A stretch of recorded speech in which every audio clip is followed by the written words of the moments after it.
Welcome, Tech Summit Nigeria. It's exciting to see so many of you connecting online, learning collaboratively, partnering with and encouraging each other. Introduce yourself to the global community and share with us what has been a unique initiating idea that you've done this year through your institution to support entrepreneurs.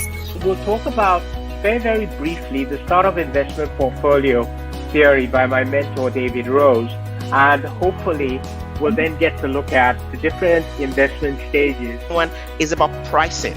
Pricing is also another friction point. And if you think about it, there is quite a lot of literature and research and models on pricing. One of the things I've learned on the job basically is that people really don't buy your products, they buy your story. So one of the U.S. government's goals is to promote entrepreneurship worldwide because entrepreneurship serves as the backbone of free economies around the world. Social capital is really from the connections that you make with people that allow them to be able to make decisions and for you to influence them to do things for you in a positive way. The reason I want to share it is that I want to inspire Nigerians that are watching us today to think about building something that will answer the need of their society, the need of their community, and the need of their family, because in doing that, they will be answering a greater challenges that their community are facing at large. Development. If you watching this right now are able to learn how to learn new skills, right? Or that can help you be competitive in the marketplace. You don't have to go anywhere. As in, people want to understand the dynamics of the African market as from a consumer perspective. We need more companies that are able, and more startups and more solutions that are able to train people at scale, but also being able to match these people to jobs. For the first time for this country, I see say young people come together, do something. Nobody talk about the kind church where they go, the kind God where they pray to, the tribe where you come from, the language where you speak, the clique where you dey, the economic class where you dey. I just dey for everything just dey happen like clockwork.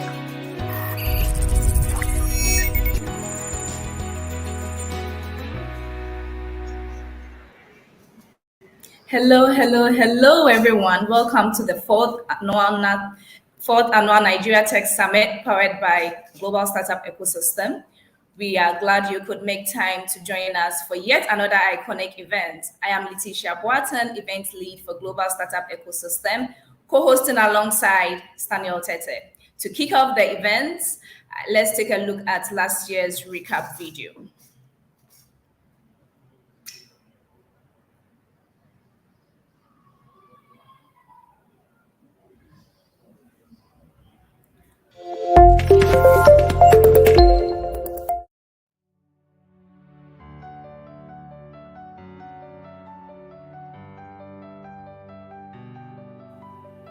I also want you to know that our commitment and support to such key populations within Nigeria was not hindered by the pandemic. Definitely, Nigeria and Africa is blessed abundantly with talent. And the reality is that there's so many young people with ideas and innovations in technology that don't have that platform or the opportunity to be able to scale or to be able to get, the resources that they need. And the reason why I'm so excited about this, because I think it's very important that we continue celebrate our entrepreneurs, because the path of entrepreneurship is a very difficult one. Yes, my entrepreneurs in the room. You must invest in personal development. You cannot outsource that to anyone else. You must be in charge of your personal development. Nigeria is viable in terms of its resources. Nigeria is more than viable in terms of its human assets, and that's why investments are also coming in. Our goal goes beyond simply adding these individuals to the workforce. We also want to have the highest ratio of female coders per capita in the next 5 years. So the governor is actively working with global providers, Equinor and maybe to Africa, to ensure that at least one lands in Akwa Ibom State itself. Work, and it's estimated that actually as a continent we're going to be probably raising 5 billion this year, which was fantastic. Do you have the necessary human capital with those industries sought after skill sets to attract outsourcing here, also attract foreign direct investment in Nigeria? The reason why I bring that up is because you don't have to go all in depth. You can pick simple tools that are out there. You don't have to reinvent the wheel. In the tech space, it's more about what you can do, not what you know. So everybody's asking for your portfolio. So you can't tell me I had 100. What's that? Okay, show me what you've done. Folks, I want to tell all of you that not everybody who's Nigerian cares about Nigeria. The people out there who are from other parts of the world who have significant interest and passion for the country.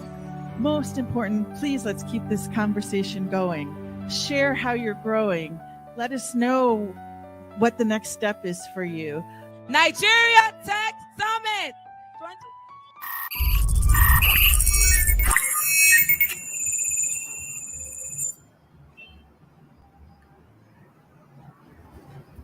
Hello and welcome once again to the Nigeria Tech Summit. My name is Daniel Niaikwitete.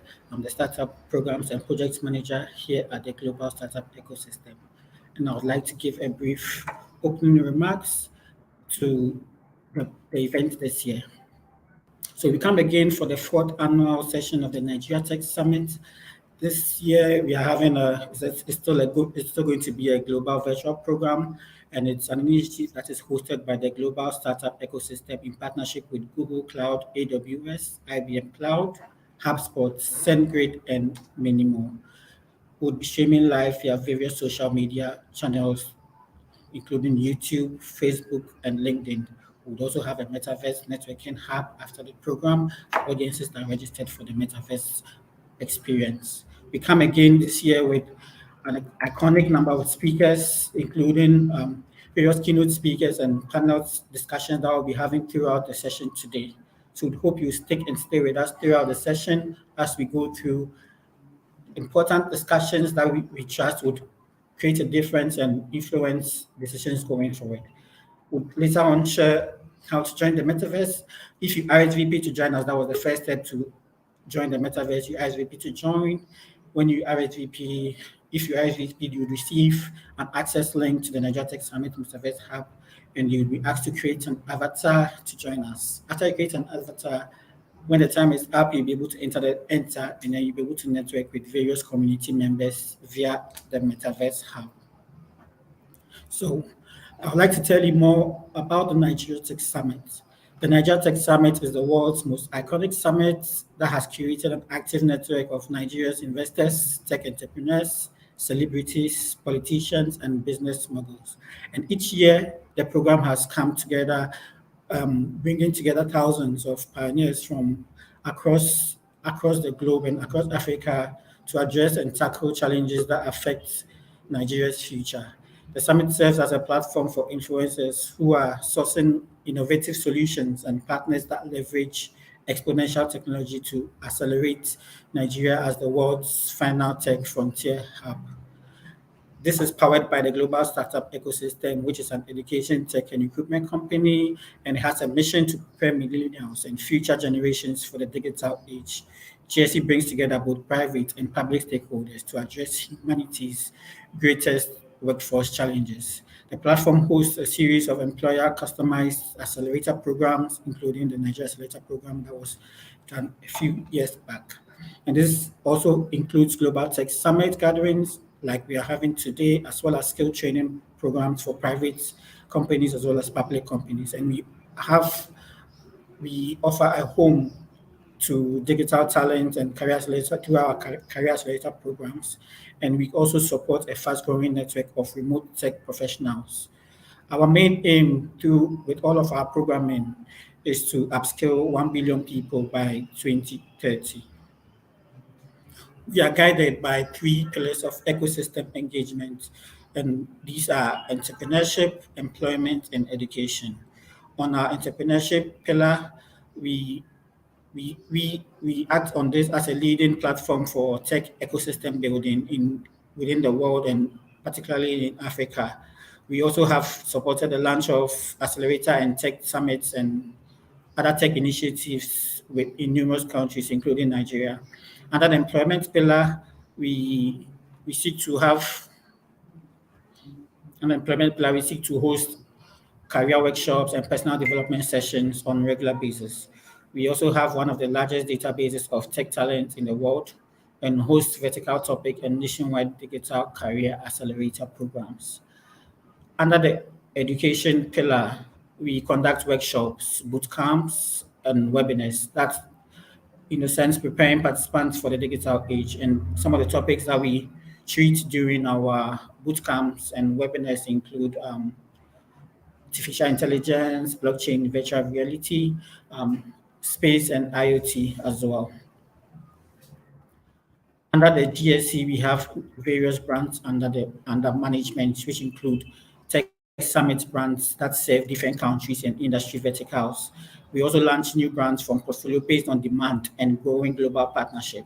We believe that every country in the world will prioritize tech as a central component of a nation's economic and social development to be competitive in today's digital society. And we do this to support this accelerating trend. We intend to position ourselves to remain at the forefront of institutional planning at the government level in many nation states around the world. So this is the fourth annual session.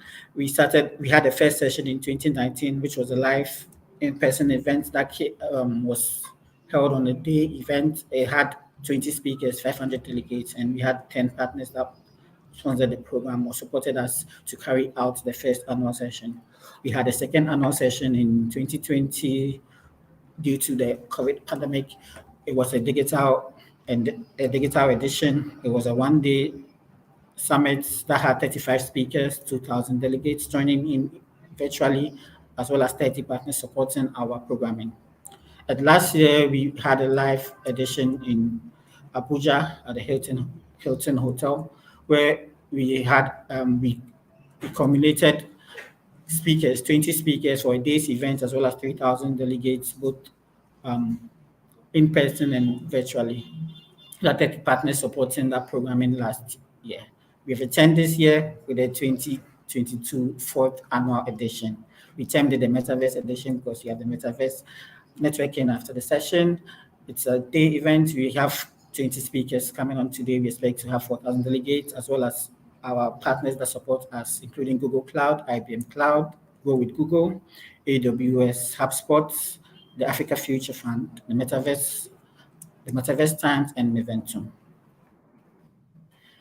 Previous speakers within our network include Jack Dorsey, who is the former CEO of Twitter and Square, the late Jovenel Moise, who is the former president of Haiti, Bishop J. Sasson, who is the former ambassador of United States to Haiti, Ben Horowitz, who is of the Anderson Horowitz firm, and Tim Draper of the Draper Associates, among many others.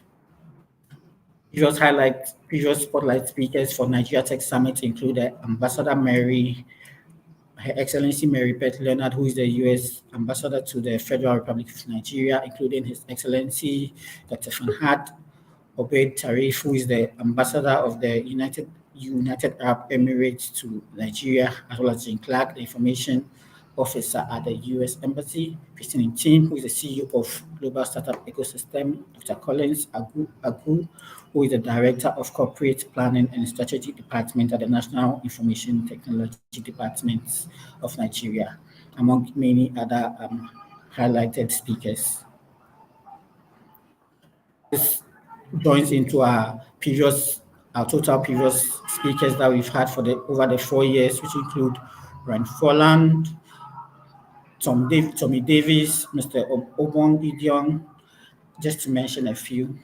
We also have, for this year, we are coming up with our headline speakers, including Wedline Chijioke Ibekwe, Kausara Abdul Karim, Kingsley Udoeka, Adaobi Oni Eboma, Saint-Germain Ununke, Aziz Lawale, Arish Yusuf, Mariam Oleniyam, and standing team of the Global Startup Ecosystem, Ifioma Nwosu, Demilola Teibi, Meme Obiobe, Kelechi Uchenna, Chioma Omalaye, Tolu Ogunbiole, Fortune Ikechi, and myself moderating the session much later on.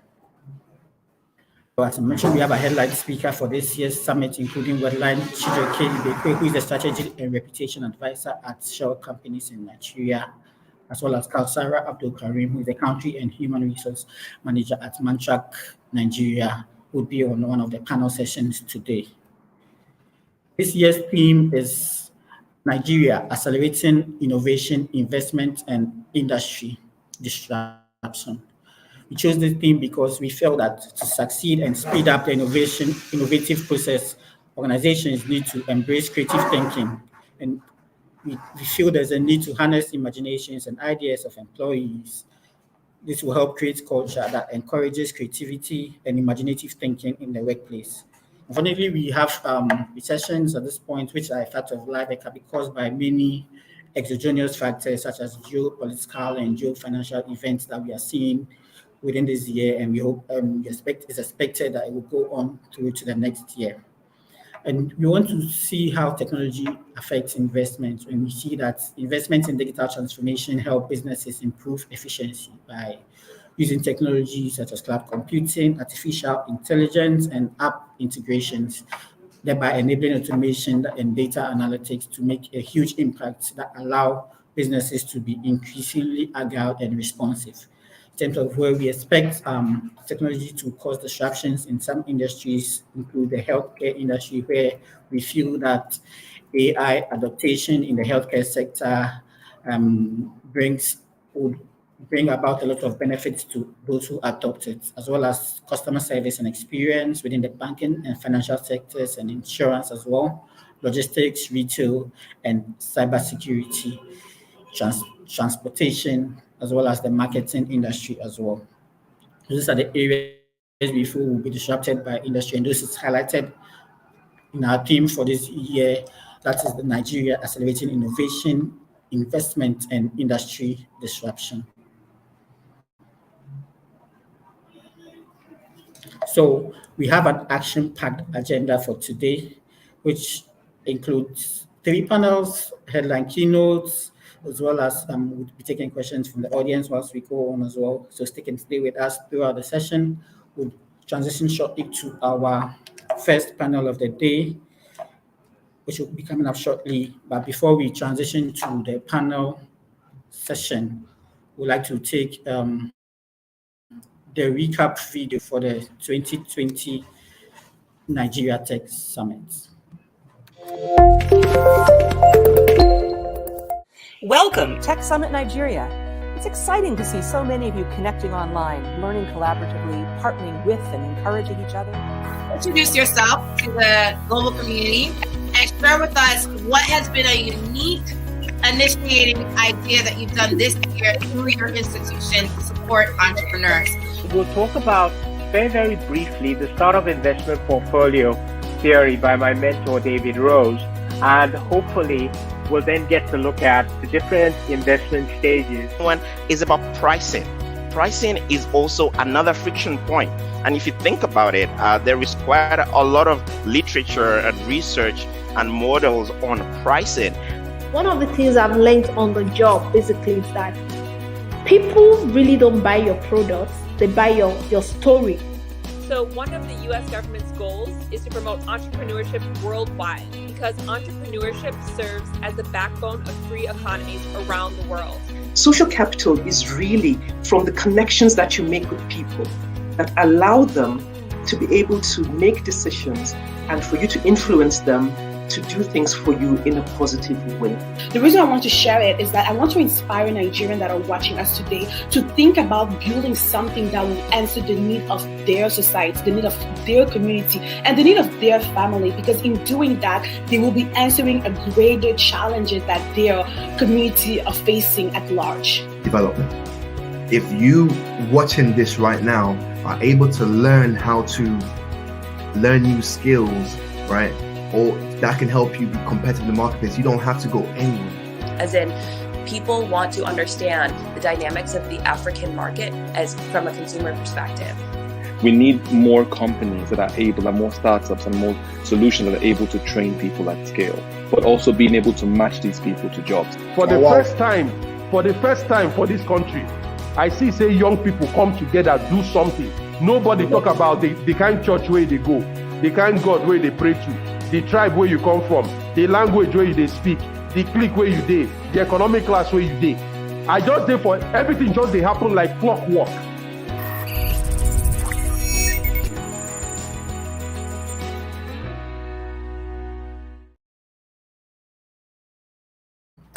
Okay.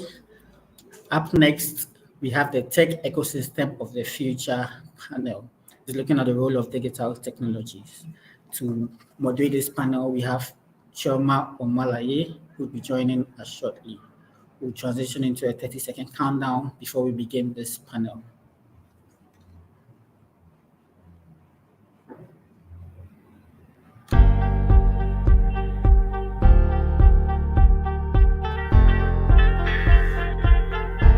This panel is in the room.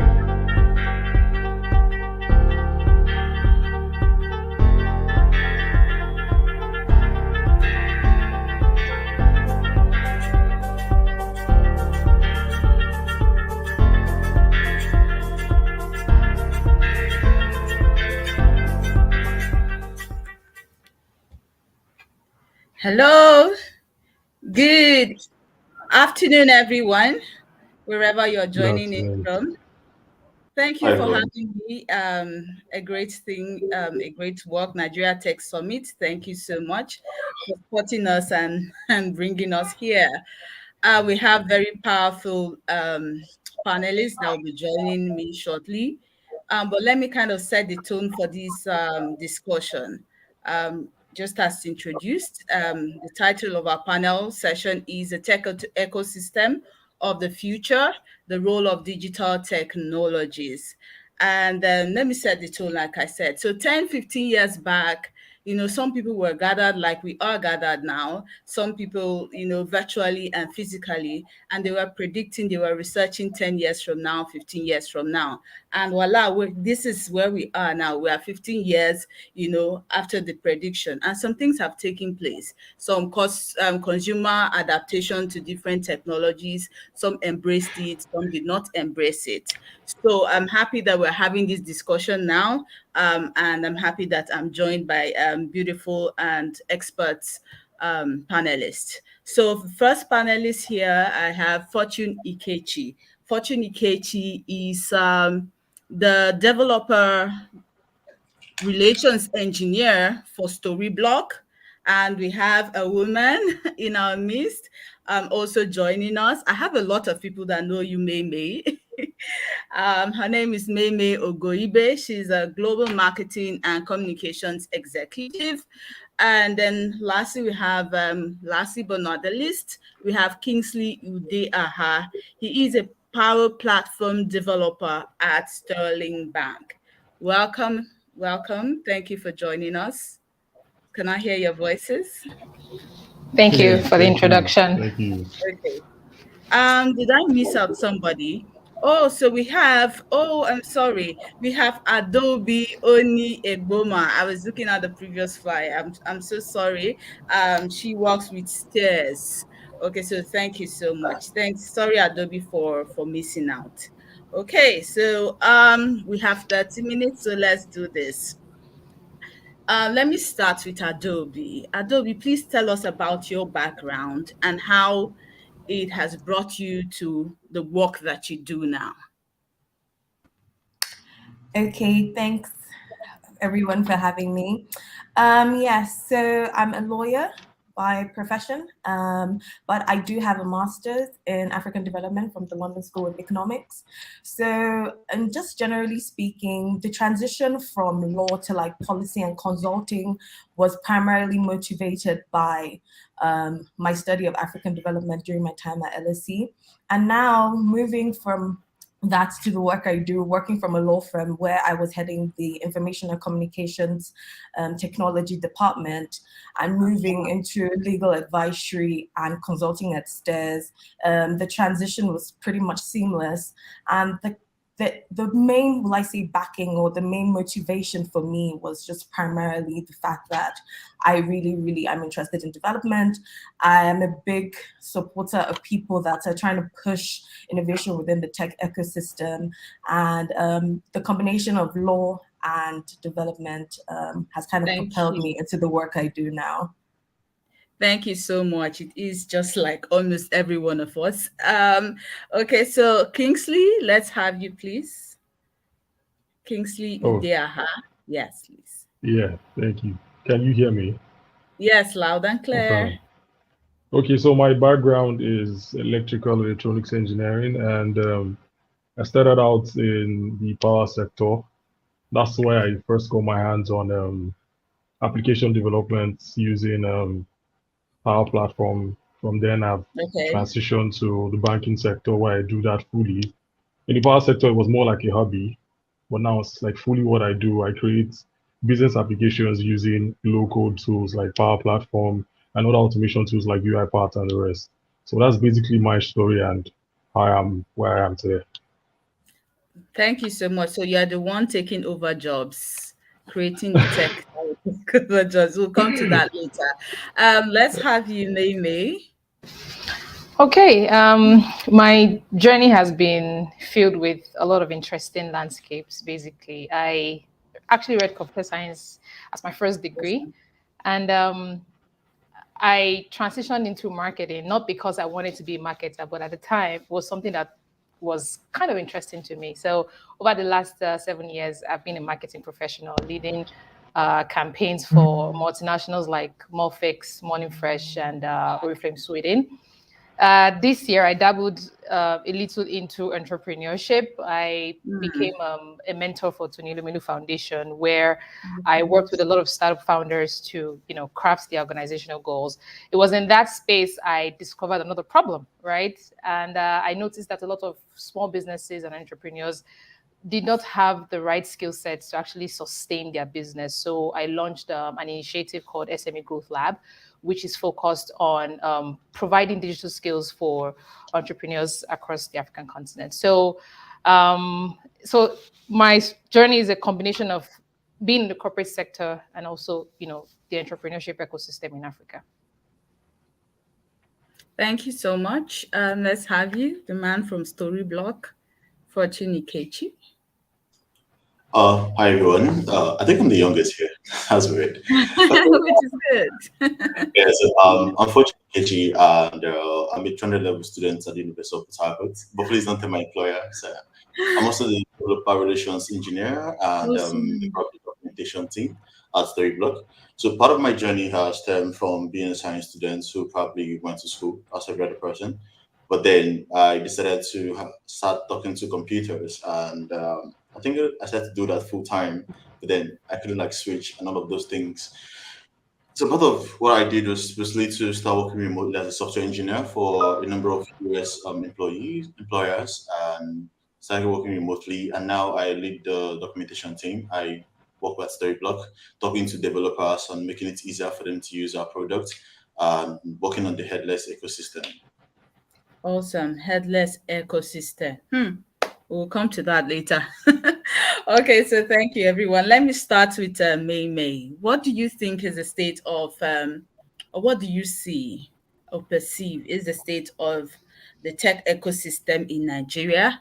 And what are you currently doing, or your organization or institution doing to contribute to that space?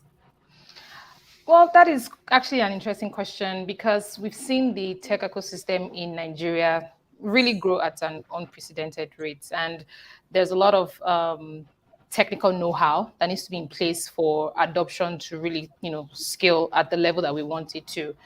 Currently, I foresee that there needs to be some sort of education and personal development for us to drive technological adoption at a grassroots level.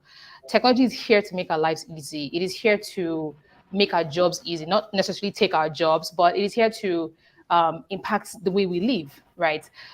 If you look at some of the industries that are really growing at a very steady rate, the fintech industry, the health tech, edutech, a lot of these startups are using technology to, reach out to communities and bodies that ordinarily would not have, had access to technology. So technology is here to stay. It is still at an early stage, basically. And of course, there will be mistakes. There will be downturns like we're experiencing in the ecosystem right now with the layoffs and, a lot of changes. It's going to happen till we get to that stage where we are stable, and the adoption that we want in the tech space in Nigeria will keep on growing. In my capacity, when we launched SME Growth Lab, we're still focusing on the African ecosystem, but at the same time, we are reaching out to entrepreneurs who ordinarily will not have had access to education and personal development. Accelerator programs that we know today are mostly in the US and San Francisco. We noticed that we did not have one for Africa. So we decided to create that space where entrepreneurs, wherever they are, whatever business they are doing, the hair salons, the automobile guys, as long as you own a business in Africa, it doesn't have to be tech related. You can come learn and get skills to, scale your business. Thank you so much. And over to you, Kingsley Udaha, the man that I perceive is taking over these jobs that we should have gotten. Really, is tech taking over jobs, sacks here and there. So let's hear from you what you think the tech ecosystem is now and what's your contribution or your organization's contribution in that space. So I do not believe it is taking jobs. It definitely will. So let's be honest. Okay. Jobs will be transformed. If you used to do something this way, eventually with new emerging technologies, you would have to change. That means you would have to adopt new ways to do things. And that's why I'm a firm advocate of local development. While you're afraid that you have some software developer somewhere that's going to come and take your job, if you know how to do your work, you can easily transition to a citizen local developer. As long as you know the pure business logic. If I come in, I tap this, I do this, and it transforms to this. As little as that business logic, you can start to create applications. Now, would tech take your job? Most likely. Would tech give you an opportunity to get far better paying, more comfortable jobs? Definitely. As with regards what my company is doing, I think internally, Sterling is a beautiful place. You have so many avenues to upskill yourself. If it's no code you want to learn, if it's pure code development, if it's digital marketing, like whatever way you want to upskill yourself in this technology space, in this new space we found ourselves, Sterling has that avenue, has so many ways, so many resources. And personally, I am a leader in the Power Platform group where we try and help professionals and students coming out of school to learn these new technologies because it's not going anywhere. You have predictions that 65% of applications that will be built in the next 3-4 years will be done by low-code developers, not your pro-code JavaScript developer. It's going to be the guy who comes in and was writing a whole lot of forms before. He's going to suddenly become a developer because he has the avenue and he has the tool. So that is really the future. Thank you so much. And then we'll have Adobe from Stairs. I checked out Stairs before coming into this panel. There's a whole lot of survey that you're collating. So you're going to dish it out to us for free. So what do you think? What right now, according to your insight, is the ecosystem now? And possibly you can help us dive into the future even now. And what is your company doing about it? Thank you so much. Stairs, for anyone that knows Stairs, is very, very big on, filling the data gap in Nigeria. Particularly for me and, working in the digital regulations department, the most important thing has been understanding the regulatory landscape and the impact that actually has on players within the tech ecosystem. I think irrespective of whatever we want to do or however it's going to develop, if the regulatory landscape is faulty or to some degree doesn't have the required level of transparency, you're going to have a lot of players within that space struggle. And what STARS is doing now is engaging a lot of public and private stakeholders through our projects. We recently had one on digital regulatory convergence where we spoke to private stakeholders and important public stakeholders such as the NCCBN, SEC, and all the major regulators, to be honest. And the reason why we did that is we wanted to actually understand how regulation is made, where there are gaps and where there are duplications. So that way you have people, particularly the private stakeholders operating within the space, having the opportunity to discuss and air their grievances. And one major thing we have noticed is that there's a lot of potential to grow within the space, within the tech ecosystem, but the major problem is co-creation and not utilizing it efficiently. And we have seen that through like the Startup Act, which was recently passed, and the importance of collaboration between the public and the private sector. So STAIRS is really trying to get as much data and have as many discussions just to probe, to make sure that the tech ecosystem is functional. Thank you so much. Very well said and very well summarized. I was hoping for more, but we'll come there. I'll bring it out of you. Okay, so let's have you for Chiniketi, a story block. Hi. So honestly, I think what everyone has said makes a whole lot of sense. I've not seen this from this light before, but at the same time, coming from someone who taught himself programming with a whole lot of friends in the room, I strongly believe that there's a growing impact of technology in Nigeria, not just for low code or for no code tools, but basically for engineers, core builders, and even more. There's a high rate of students or young people who are from the ages of 18 to 25 who are building more things. And this stems from the fact that removing economic reasons why they would want to learn how to code or why they want to be software engineers, there's also a growing need for people to compete with ecosystems like abroad. So there's like a high growth of remote workers who are just like young people, just hooking it out there and building solutions every single day. Our friends who are trying to build this a startup, and I'm like, a couple of years ago, I wouldn't have believed you were trying to build a startup that competes with a company based in India, for example. But this is happening in real time and in Nigeria for that matter. So it's like there's a high growth of people who are building solutions. And again, young people, like I said. So I strongly believe that the ecosystem here is getting matured. It's no longer in its early stages anymore. It's getting to the part where we're actually growing at a faster rate. There's also a rate, or when you go to places like the UK, there's like a high rate of Nigerians who are working in multinationals over there too as engineers. So it's no longer in its early stages anymore. It's probably like very much not as grown, but it's on its I would say running stage. That's past the working stage. So yeah, it's happening on our time in this ecosystem, but at the same time we need more community. It's yes, there's a growth of people who are building, who are engineers, who are doing all of those things, who are founders, who are angel investors. But at the same time, we need more community. The best way for an ecosystem to grow is by lessons, and lessons stem from experiences. People who have been on the ecosystem way before us, who has done all of the things that we aim to do now. Organizing community outreach here would help make the ecosystem in a much better place. So I think that's what I believe in mind. Thank you so much. And moving on to the next question. Some of us actually touched it a bit, but let me ask again. Lot of small, medium enterprises, they know, they appreciate the adoption of innovative technology. What do you think would be the hindrances to them fully transforming digitally? And what do you think would be the solutions to that?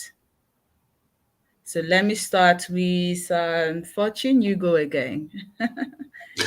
I think yeah. Okay, so this, like I mentioned, there's like a Yeah. high growth of technology advancement, but at the same time, more than half of our population isn't keenly into technology as we think.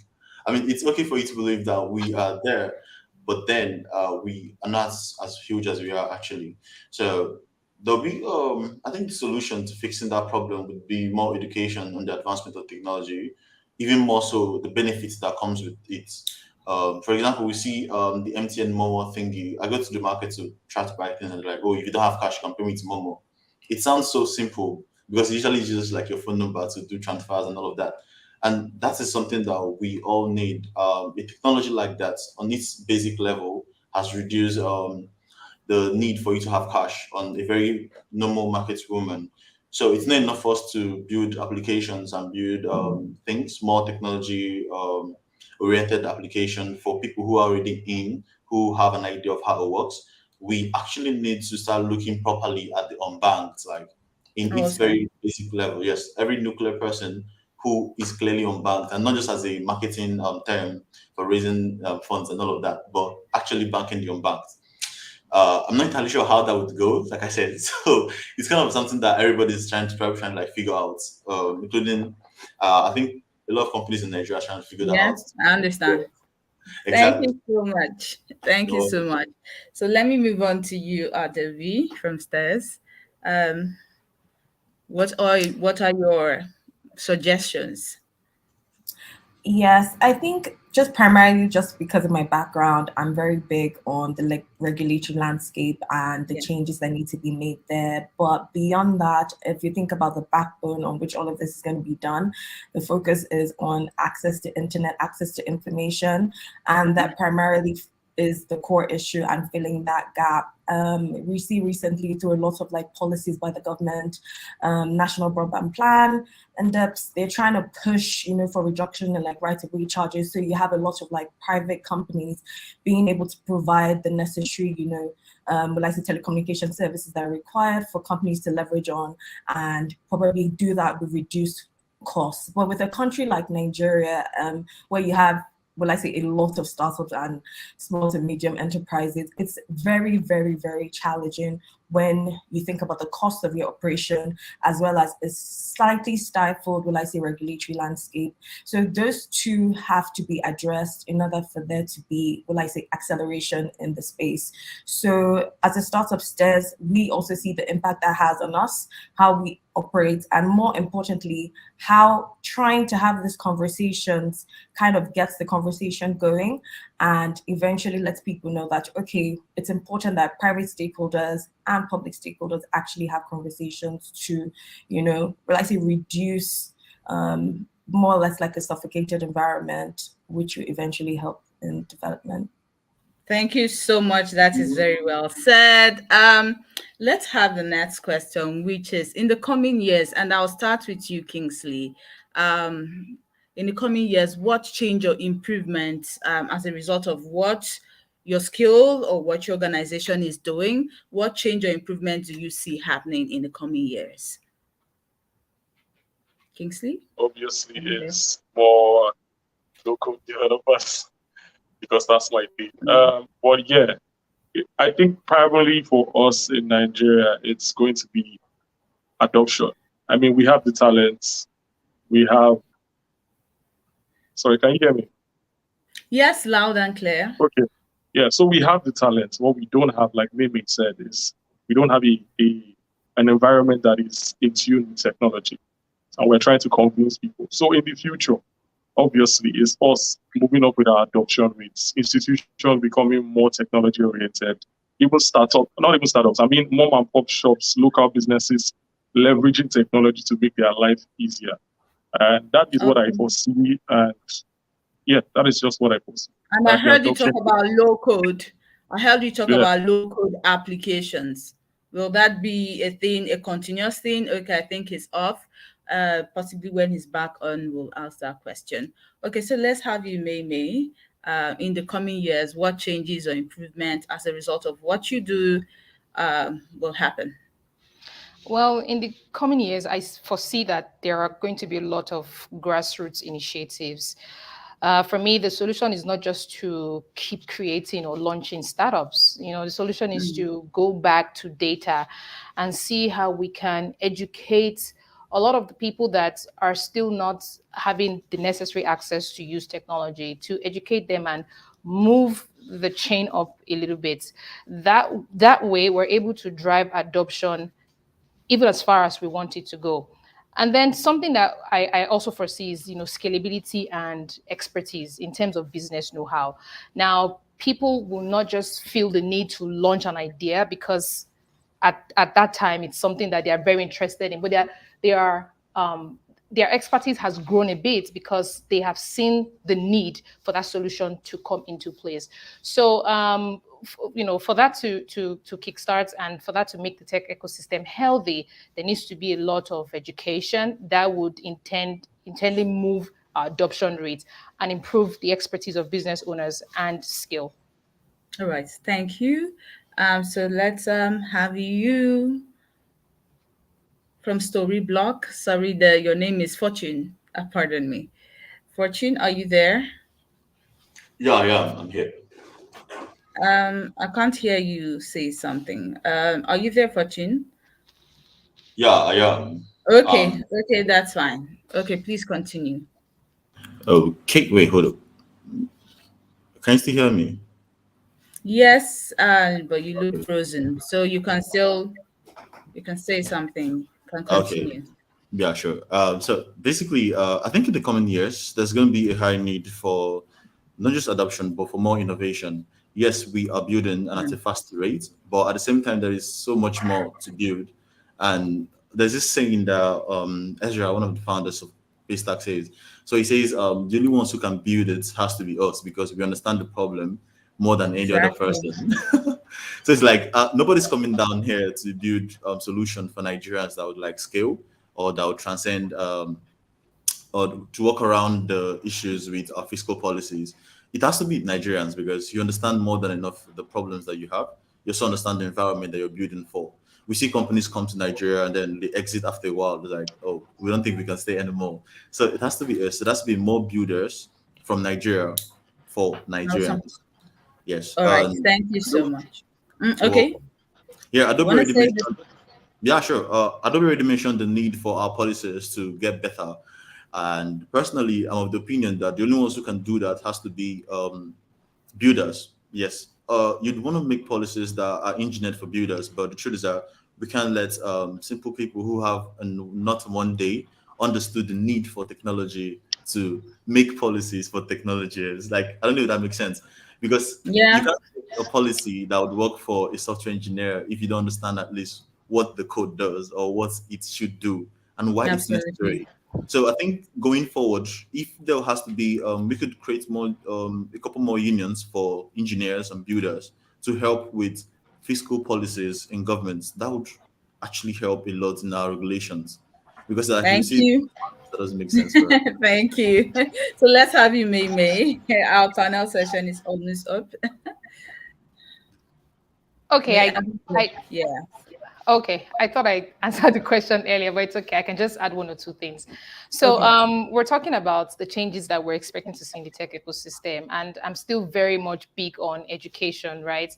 I'm still very much I still very much believe that the tech Oh yes. ecosystem, You talked about I education. still very Yes. much So, believe that the tech ecosystem can grow to the stage we want if we focus on, educating the grassroots and helping them move up, the chain of ladder from where they are thank you. to tech savvy. Okay, thank you so much. I remember you said that. Please let's have you, Adobe. All right, thank you. So for me, and particularly with the work we do at STARS, the most important thing is filling the data gap. And when I say the data gap, is the access to information that is severely lacking in the country. And you find that that is very key, particularly for investment into startups.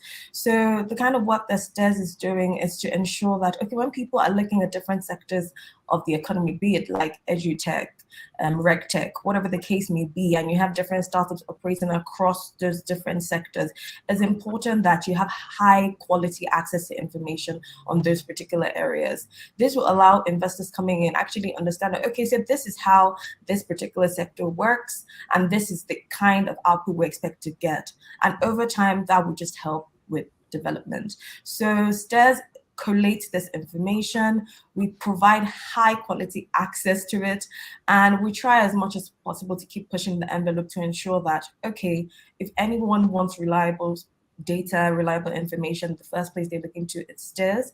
And we're trying to push this across a wide variety of sectors just to ensure that over time, people aren't wondering, what exactly is happening, and how do we actually know how to get access to it. I think that's very, very, very important.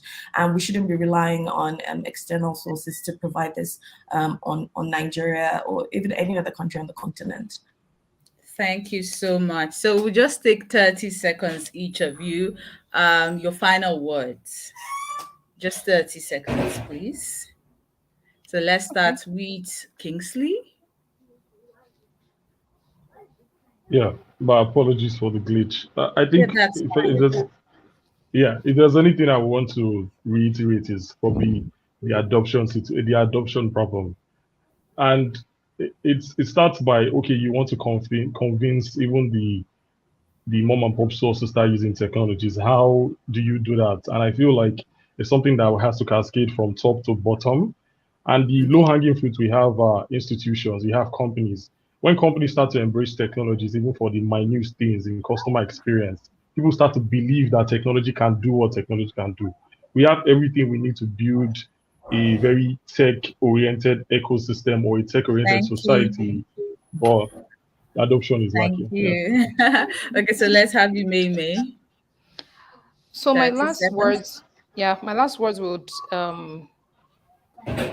would focus on ensuring that the tech ecosystem and the businesses that are, just starting up, to focus on the ethical way of doing business, one that stands on the foundation of truth and integrity. There's a lot of eyes right now on us and the businesses that we're, creating, but I want to believe that we are creating these solutions to make a change in Nigeria and in Africa as a whole. And the only way for us to do that is to be ethical in our practices, in our processes, in our procedures, and to ensure that we do things the right way so that when examples are being made of us, it is of good. All right, thank you so much. And let's have you, Adobe, and then finally Fortune.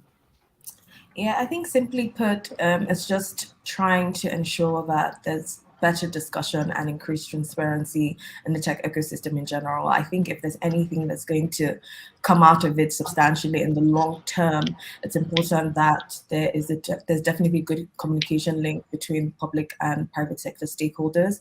And for me, and the kind of work that we do at STAIRS, it's important that access to information is something that's emphasized, and quality access is important for investment. So in the future, there's a lot of opportunity, there's a lot of potential for development, but it's extremely important that we focus on, pushing the frontiers and allowing for that much needed transparency and communication. Thank you. And finally, Fortune. Yeah, like I said, I think I'd like for more builders in the ecosystem building solutions for Nigerians. Yeah, so coming from my background, like I said, there just has to be more builders who are familiar with the environment and our ecosystem building for us entirely. Yeah, that's the first way. Then more builders who are also into regulations would help a long way in helping to map out acceptable regulations in the ecosystem for Nigerians. Thank you so much. And to everyone out there, I hope you enjoyed this panel. We've learned a lot. I don't know if Letitia is here. Are we having questions from the... No Thank you questions for very now. much, Roma. Thank you very much, Roma. Thank you. Thank you, Kinsley. We are really happy you could make time to cite insights on the tech ecosystem. The session actually continues. It's rather unfortunate we don't have much time. See you once again in upcoming events. So thank you very much. Yes, so I'll make way for our next. Yeah, so bye. Thank you. Bye, everyone. All right. Bye, everyone. So ready to take it off.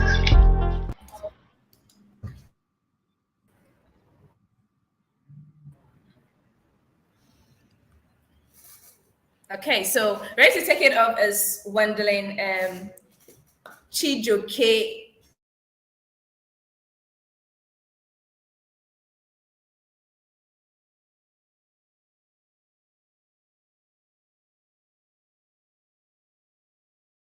Hi, Letitia. I've lost.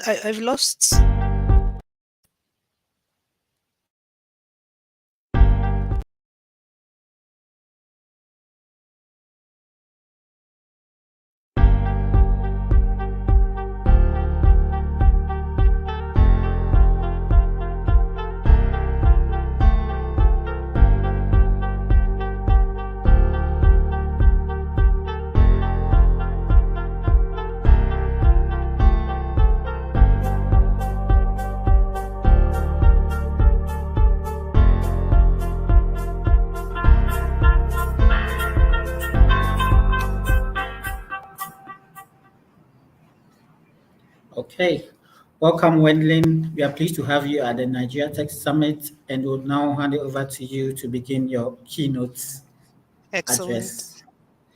Excellent. Thank you very much. Please, can you confirm if you can hear me? We can hear you loud and clear. Very good. Very good.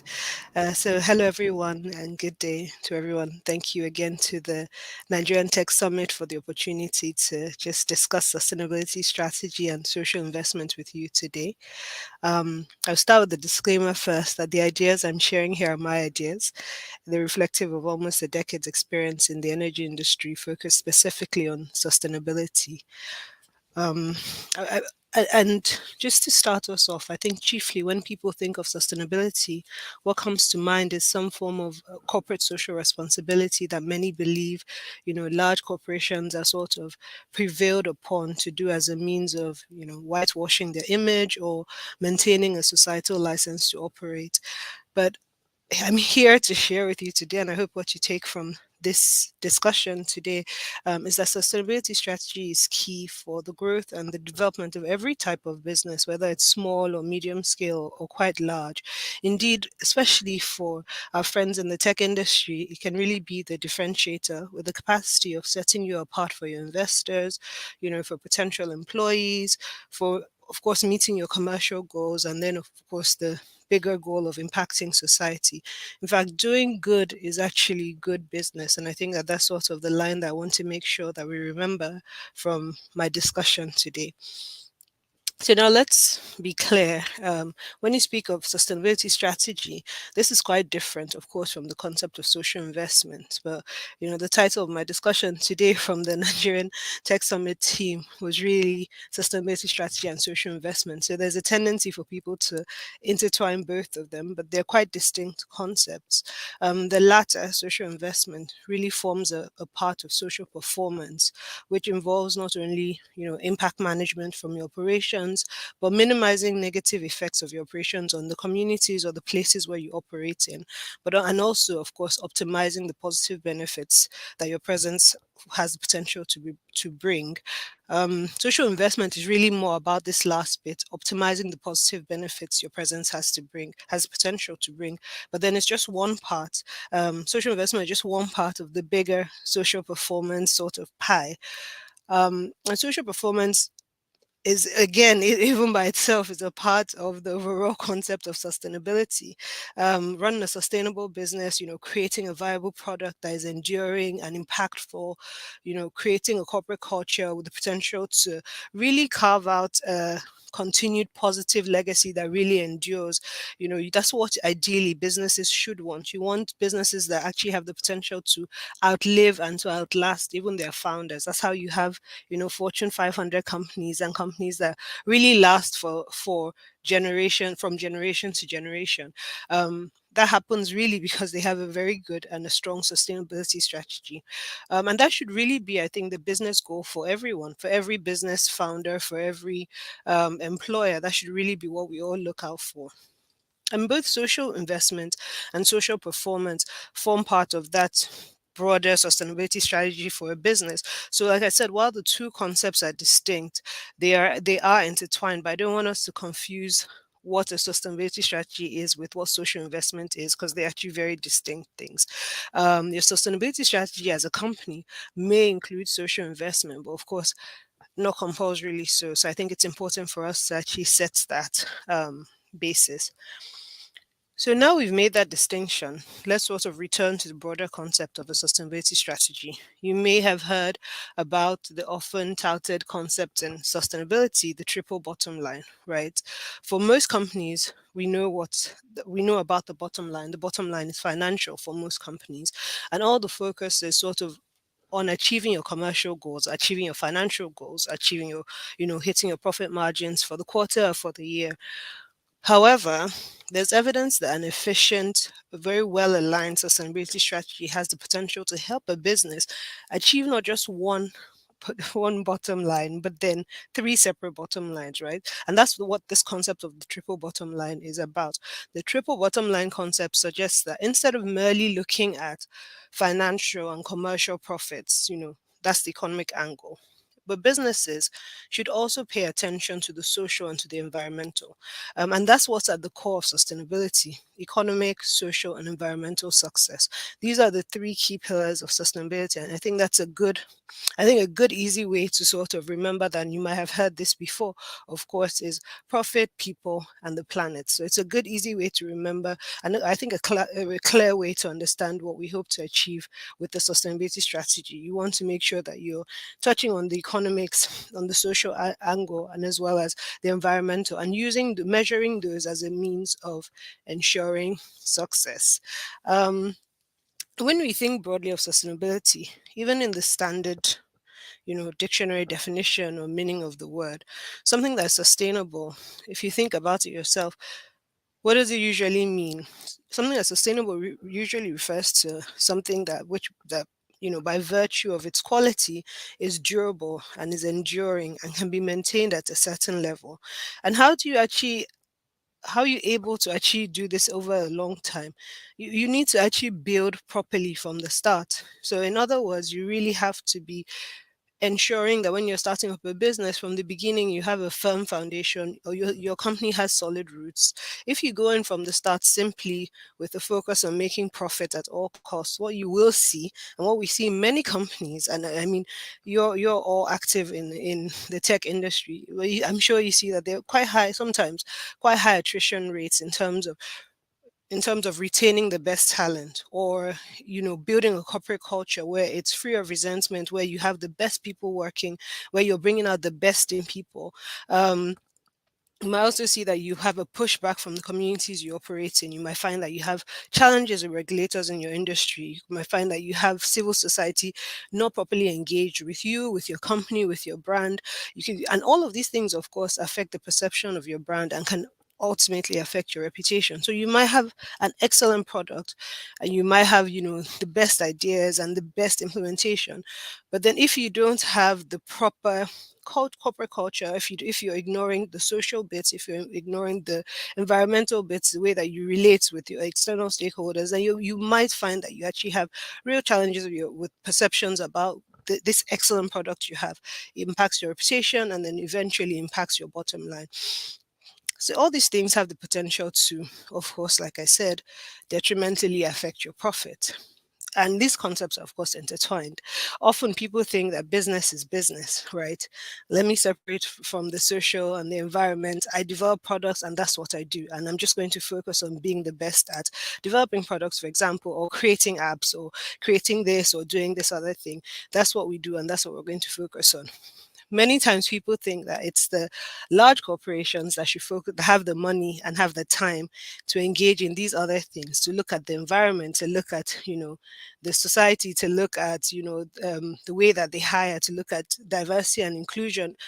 People think that that's not I'm just a small business. But then if you actually start your business well, like I said, sustainability has to do with building correctly from the beginning. So if you have firm foundations or solid roots, then it means that you have the potential to go for a longer time because you for example, have the best people who are happy to be there. You have a solid corporate culture. And you have good relationships with your regulators, you have good relationships with the communities you operate in. And so you're actually operating at a much better position than a lot of your competitors. And even more interesting, I think, is the fact that times are changing. The world is changing, and there's a much higher demand now placed on corporate citizens, not just big corporations. Every corporate citizen to do more, to be more. They're called, we see so many times now, even on social media, on Twitter, etc., tech companies being called out for things that 10, 15, 20 years ago would probably have been hushed up within the company. So you now have so much more exposure that the onus is on us as employers, the onus is on us as developers who work in these spaces to be better employers, to be better contributors to the society around us. And I think what's really concerning is, like I said, we're seeing more and more tech companies falling victims to a lack of a clear sustainability strategy, an absence of goals that are not just about making immediate profit. But if you ignore the needs of the people in your organization and your contributions to the planet around you, there's a price to pay, and that impacts your profit. So once again, I'd like to remind you that doing good is good business. Traditional industries are slowly understanding this effect, just understanding the effect that this has on their own plans on the changing roadmap. And the technology industry itself is just blossoming on the continent. It's just blooming. It has so much potential. And I think what to me is most interesting is that because it's so new and it's so fresh and it has so much power. I think it has the potential to change the way that business is being done on the continent, the way that business is being done in Nigeria. So if you're a founder here, or you're an investor, or you're an employee or an employer, what I would just suggest to you is don't play the old game. I think that's my challenge to you. Challenge the course of business in Nigeria because it's in your grasp. This industry has so much potential. It has power, it has capital, it has expertise, it has the exposure that a lot of other industries don't have. It has the focus of the world. Right now, Africa is hot. So you have a chance to do something different. You can be the thought leaders that change business and corporate practice in Nigeria. And so I really encourage you, especially the founders and the investors here, do business well. Because again, like I said, doing good is actually good business. So I hope that's useful to you. And yeah, I'm available for any questions or further discussions that we might have on the topic. So over to you, Letitia. Thank you so much.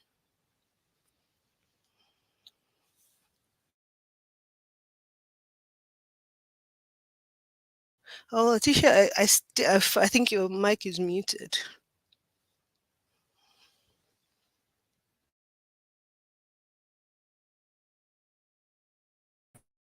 Hey, thank you so much, Wenlin, for that exhilarating speech. I think if you look at the chat feed, there are lots of comments. People are having their thoughts that you shared with us, and we're really pleased that you could Oh, join us thank you. today to share your thoughts on the future and what's exciting to look forward to. We are really pleased you could join us today. I would like to thank you so much for your time and joining us today.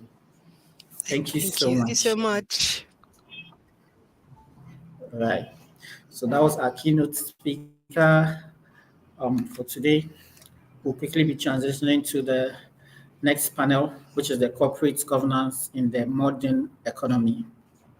So we'll just take the 30-second countdown to begin that panel.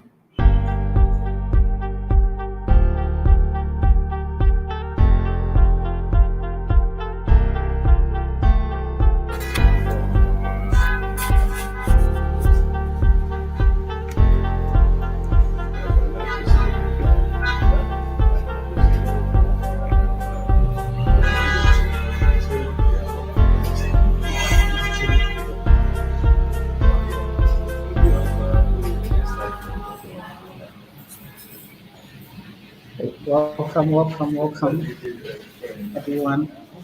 Welcome, Kasara. Welcome, Paris Benjamin, and welcome, Aziz, to this panel, the corporate governance in the modern economy.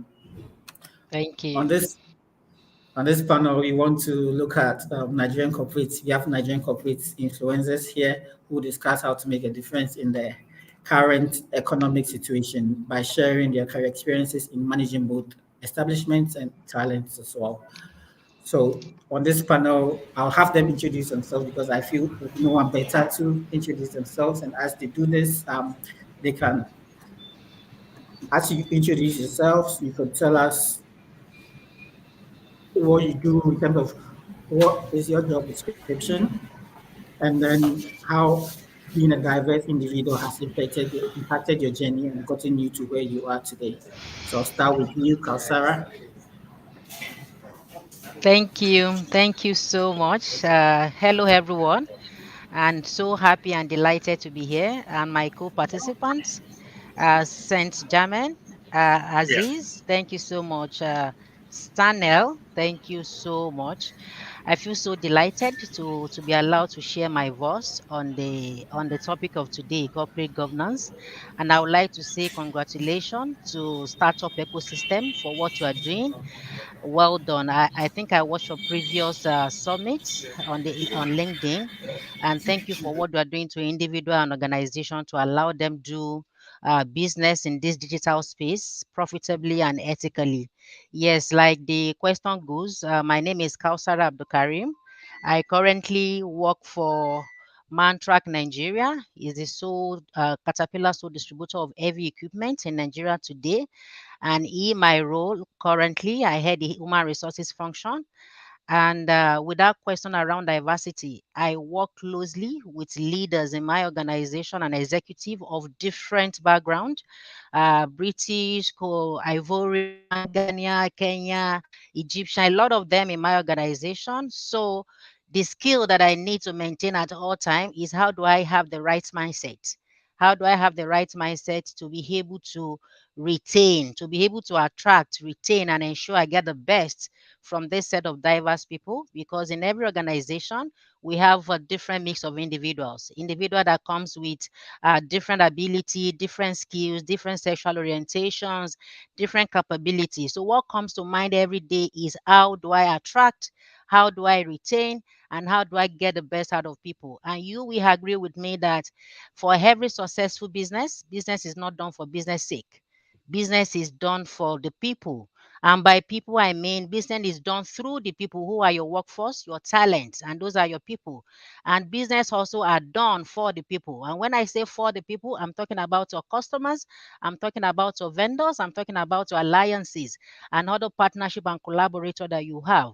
And again, we do business for as well for the people in terms of how do we recognize them, how do you recognize a talent? How do you recognize your employee in terms of pay, recognition, and reward? The second side of that is the community that we are operating. I love what Wendy, I'm very sorry if I didn't call that name well. Doing good is good. And I love that phrase. And again, we are doing this business, sustainability, to be able to outlay and outsmart the founder of this organization. And with a diverse mindset, you have to be thinking about that every day. How do you retain yourself in the marketplace? How do you sustain the years of success you've achieved over the year? So having this in mind, it shows that the business starts and ends with people. And the last set of people is the stakeholder, is the shareholders, sorry, rather, because we have to also let them have a return on their investments. Looking at that loop, starting from the people who are your employee and then handing with the community and handing with the shareholder, we have to play it well. We have to play it smart, because everything we do as an organization, as a diverse environment, talks to define your culture, because your culture is not abstract. Culture is what we do. How do we engage people? How do we communicate? How do we perform? And how do we get the results that we get on a daily basis? So I ask myself these questions every day, because having had over a decade experience in a Nigerian organization before moving to a multinational where I am currently, because I have to have the right mindset to be able to direct the people well. So for every multinational organization that is diverse, every day in the organization is a quest to me, a quest of having to know how do I get the best from the people that I serve. Thank you so much. Thank you so much, Sarah. I like what you said about it's important having the right mindset in everything that you do. I think it's really key that that mindset to influence how what we do wherever you are, especially when you find yourself in a diverse environment. Okay. I'll move on to Saint Germain as well. Same question to you. Introduce yourself, describe or give us your job description, and tell us how being a diverse individual has impacted your journey to get you to where you are today. Okay. My name is Benjamin Onkame, founder, CEO of Cybertronauts. Basically, I function not as just a leader, but also as a media buying lead. Have over close to a decade worth of experience in advertising and digital marketing. So basically, what we focus on is programmatic advertising. So one of the benefits of that is you have when you have a background in systems engineering, it helps you to be able to navigate the complexities in terms of targeting ads and be able to serve the right ads to the right people. Basically, what we do is we save advertising wastage. So most times, rather than not, individuals who run advertising campaigns, they send them to the wrong people. By sending them to the wrong people, you get to waste the money there. It's kind of like assume, let's look at it as time, right? So rather than speaking to the right people that are interested and going to do business with you, you now waste that time and waste those resources to go to people who are not interested in you. So one of the benefits we're able to get from one of the things that we're able to improve and sustain with this is to be able to look at things extra critically, because one of the things that we are very susceptible of in this part of the world is that we tend to like the flash, right? Everybody wants to have that flashy jingle, they want to have that flashy ad campaign that everybody likes and you're happy about it. But when you put the numbers to it, you now get to see that you don't get the right numbers that are useful to your business. So another thing that it also helps is that we also serve as, should I call it, third-party consultants, because in order to have a proper advertising campaign, you need to be able to understand the business, right? So let's say you're a sports brand, right? You are not going to be running ad campaigns during the preseason or off-season. You're going to be doing things differently. So if you're now like a crypto brand, you're going to be different. So the one of the benefits of that is that you get to be, should I say, I wouldn't want to use the word chameleon because they're being overused, but you tend to be like an octopus. You get to spread your tentacles across various sectors and understand how to quickly and easily adapt to every location that there is. So that's one of the benefits um, of of doing what I do, and I think it's a very wonderful and fulfilling job, because at the end of the day, you get to you get infuse yourself in various sectors of the economy without having to create a company for every sector of the economy. So you get to have expertise, you get to have meet a lot of interesting people, and without saying a lot, it's a very interesting it's a very interesting life. And in terms of another part of impact is with our platform and the people that we train and our staff, our employees, and our prospects that we have. One of the things that we do for them is we enable them to transcend being just a regular digital marketer that does Instagram ads, Facebook ads, that everybody knows how to pretty much do. You now become like a very performance advertising manager and the rest, and it makes a very unique set of skills that we have. So in a way, those are kind of like our naval seals of advertising. Great. Thank you for sharing what you do, and it's interesting to see what you do at Cybertron Art. And I'm sure as we go on, we'll get to know more in certain projects that you do at Cybertron Art. I'll now move on to Aziz. Aziz, who you also same question to you. Introduce yourself. Tell us your job description, and then tell us how being a diverse individual has impacted your journey to where you are today. Yeah, thank you very much, and I'm excited to be here. Uh, of course, I'm the CEO and chairman of Irish Group. Basically, what we do is that we connect businesses to opportunities globally, and we move people, businesses, and the world forward. And basically, my role as Irish Group is basically providing strategic and thought leadership and execution while founding tech startups and also providing advisory services to multinational companies. So, and of course, how my experience, my diverse experience have actually shaped me towards what I do today. Early enough in my career, after a couple of years with Nigerian companies, I transitioned into a global company working with C4 Worldwide, an American-based company. They are basically a consulting and business development company. A group of companies. We are into research, commodities, investment management, and stuff like that. So I had the opportunity to work with a lot of diverse people from all over the world. The early stage in my career, learning how to work in a global setting, in a fast-paced environment, interacting with a lot of people, from different geographical time zone, and I quickly learned, the role, and of course, one of the champions of the day, breaking a lot of how do I call it? Breaking a lot of award. Getting a lot of awards. Breaking a lot of grants. Achieving a lot of significant successes. At the global level. I was really excited, to continue my journey in this direction. So ever since I've moved from one global company to other, working in a multinational, fast-paced environment, working on social impact projects. And basically, from there, I transitioned into becoming an advisor to a lot of multinational companies. I don't want to mention names, you can find them on my LinkedIn profile, actually giving them advisory, and advice on how to do business in Africa. So you can, I can find myself today speaking with a Dutchman moving to Nigeria, and tomorrow speaking with a German, moving to Sierra Leone.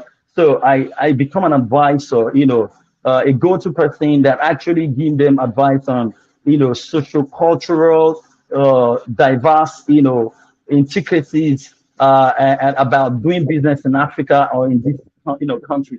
So for me, it was really exciting, and meeting a lot of people, discussing a lot of cultural issues and social issues, and how it affects doing business in a particular setting. So this actually has shaped me today. That I've become a startup advisor. Advising a lot of global startups from all over the world, from different backgrounds, different fields, and of course, today I'm actually enjoying the fact that early stage in my life, I was exposed to these diverse, multicultural, fast-paced, environment. Because today I been able to, understand, resonate, and with people challenges, whether you are from America or from Southeast Asia or from Africa, I can understand those social, cultural, economic, technological issues that you're facing, because I've gone through that early stage of my, career, and I can give you the right advice to that can actually, help you to grow and scale your businesses. Thank you.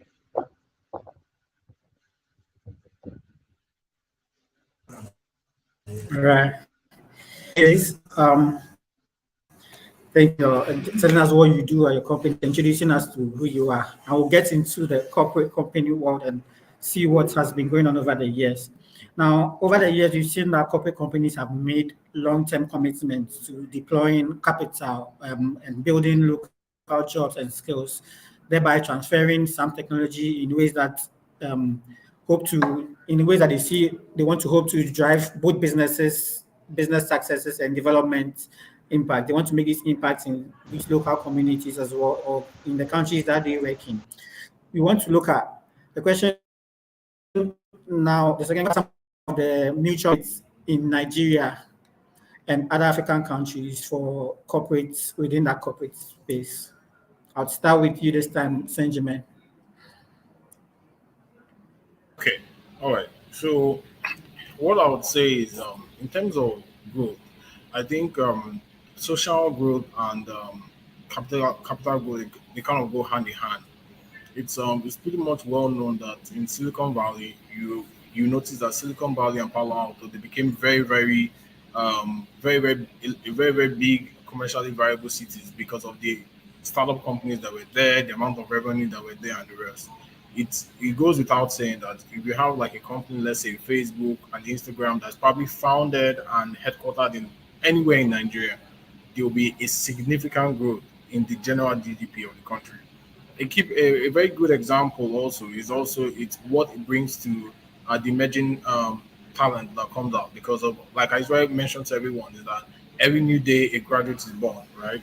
So there's a graduate, there's someone that's coming out after school that has high hopes and high dreams and the rest. And goes without saying that when I graduated, one of the things that helped back in the day was we always thought of, oh, we're going to build a software, we're going to build something that is interesting. So it, when you have companies like, for instance, Andela, Flutterwave, companies that are well renowned and the rest, and people have hopes of working for such companies, digital banks like Kuda Bank, yeah, well, these are other companies that are coming up nowadays. These are the new companies that are going to be, if well sustained and well supported, these are the new companies that are going to be the bedrock of employment and skills and growth in the next decade or the next three. So I think one of the things with that is to ensure that without making a focus on just, in as much as we have focus on social projects, it's always very important to make sure that the capital projects get to succeed. because of when they get to succeed, everywhere else gets to succeed as well as them without having to do a lot more than that. So I think that's where my opinion on that lies.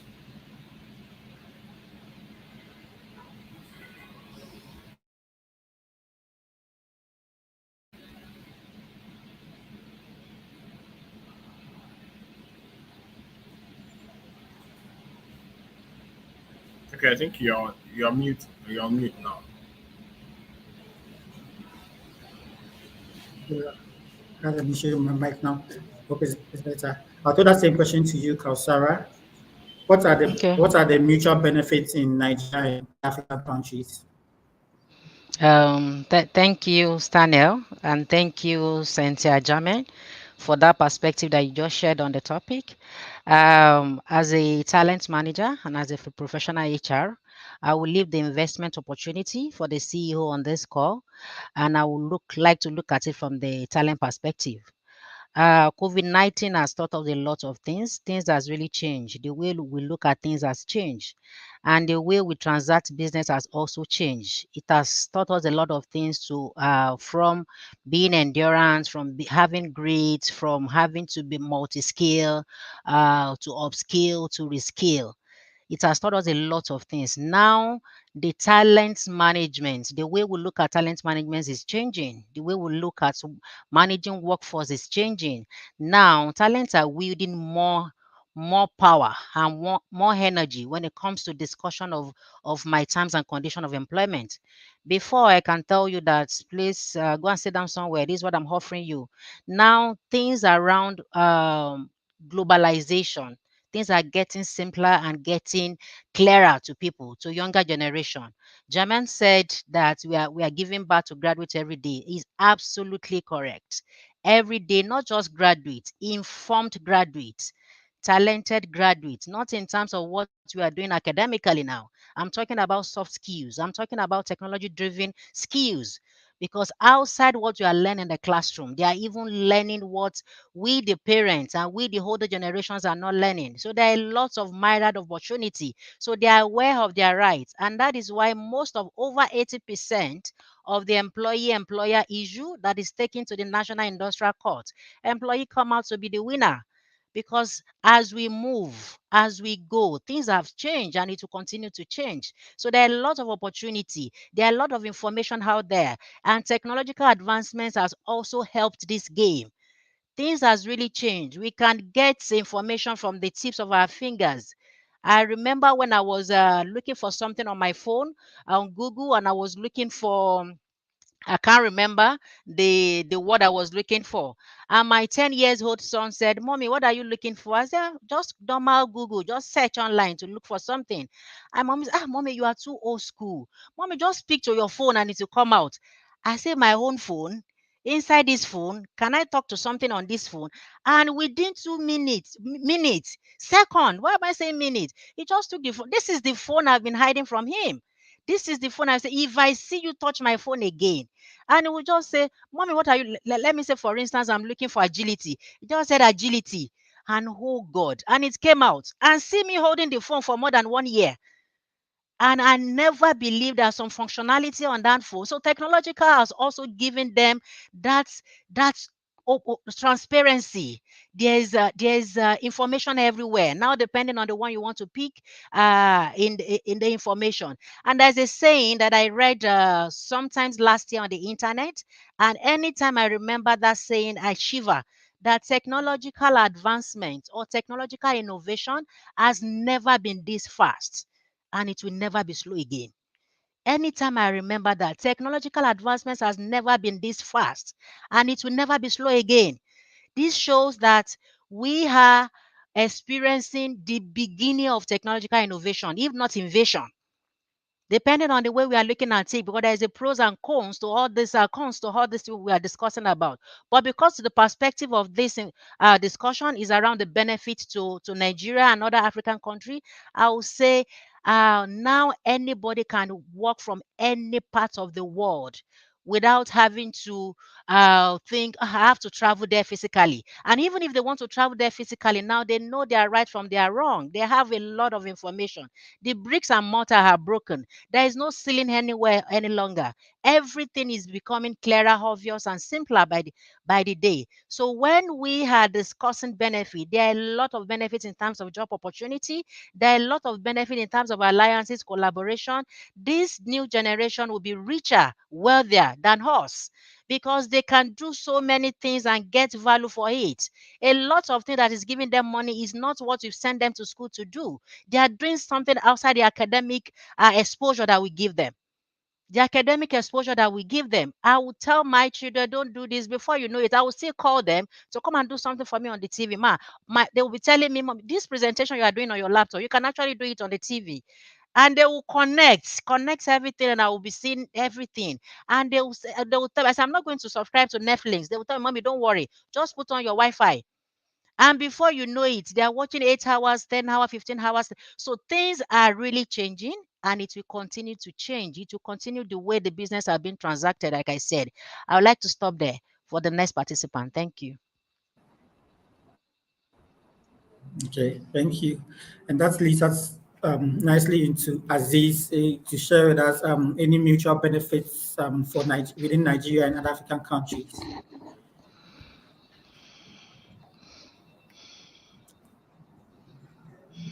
Yeah, Aziz, you are muted.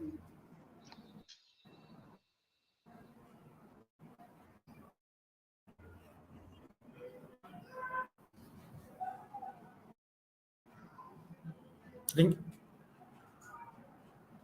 All right. So whilst we wait for Aziz to connect, we would in wrapping up this session, want to take final remarks from you, but to do that, you can share any opportunities that you think are available for startup founders or entrepreneurs, as well as upcoming students, business students who are looking to go corporate as well. Any opportunity you have to share with them. Okay. So let me Okay, let, let me Aziz, are quickly you? just take this. Okay. Do we go back to Aziz or that just round up? Yeah, I was thinking you actually muted me. So, welcome back again. Yeah, for me, before jumping into the benefits to Nigeria and to other African countries, looking at it from the CEO perspective, uh, where, at the board level, at corporate level, corporate governance level, you have to strike a balance between business success and developmental impact. Gone are the days where you pay lip service to developmental impact. The way of doing business right now is all about sustainability. Putting sustainability at the core of your operation. In reality, so it goes as far as understanding what the market needs are, what are the challenges the market is facing, and coming up with exciting products and features that actually address these social problems and business problem as well. So and then of course without stopping there, actually continuously innovating, bringing on board exciting products and features that actually address problems the society face on a continual basis.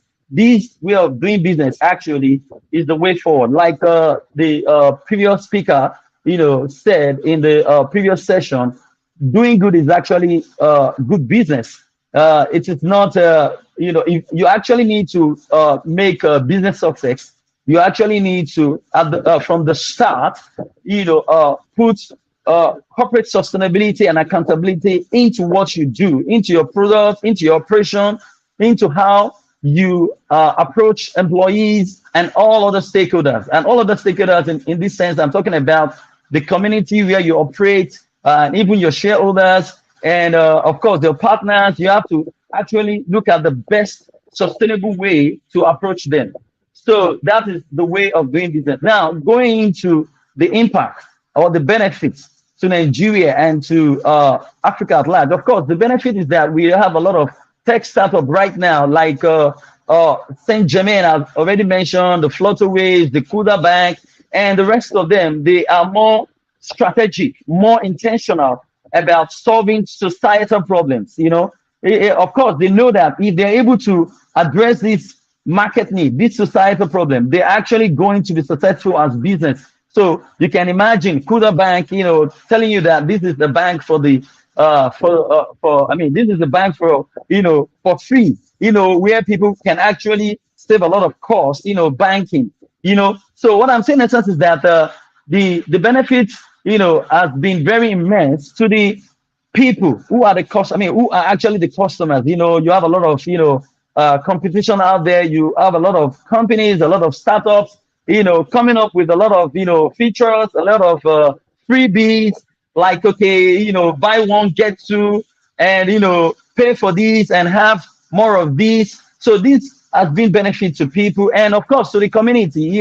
When you look at the fact that this business now understand that doing business is all about actually addressing these societal problems from business angle. Now you see this business actually, and of course, I would say honestly, committing themselves, their resources on a long time into addressing issues that affect the community where they operate. So the community have also benefited a lot from this. Of course, the government itself, nobody, no company, whether a small startup, no company does, wants to have issues with the government or any regulatory issues that will impact negatively, their operations. So they are very, intentional approaching, talents. Like Kasara have said, their companies and the HR department are very intentional approaching these talents, giving them the best of packages. And you can see a lot of employees, now having becoming the king as the customers, have always been. So, and of course, the community, the country itself is also, better off. I must be perfectly honest here. While, this impact has not actually translated into real-time growth and development in Nigeria and other African countries, I must say that these companies are actually striving to stay, competitive and to stay relevant, not just in front of people, not just in front of the regulatory, bodies like government, but also stay for longer period of time.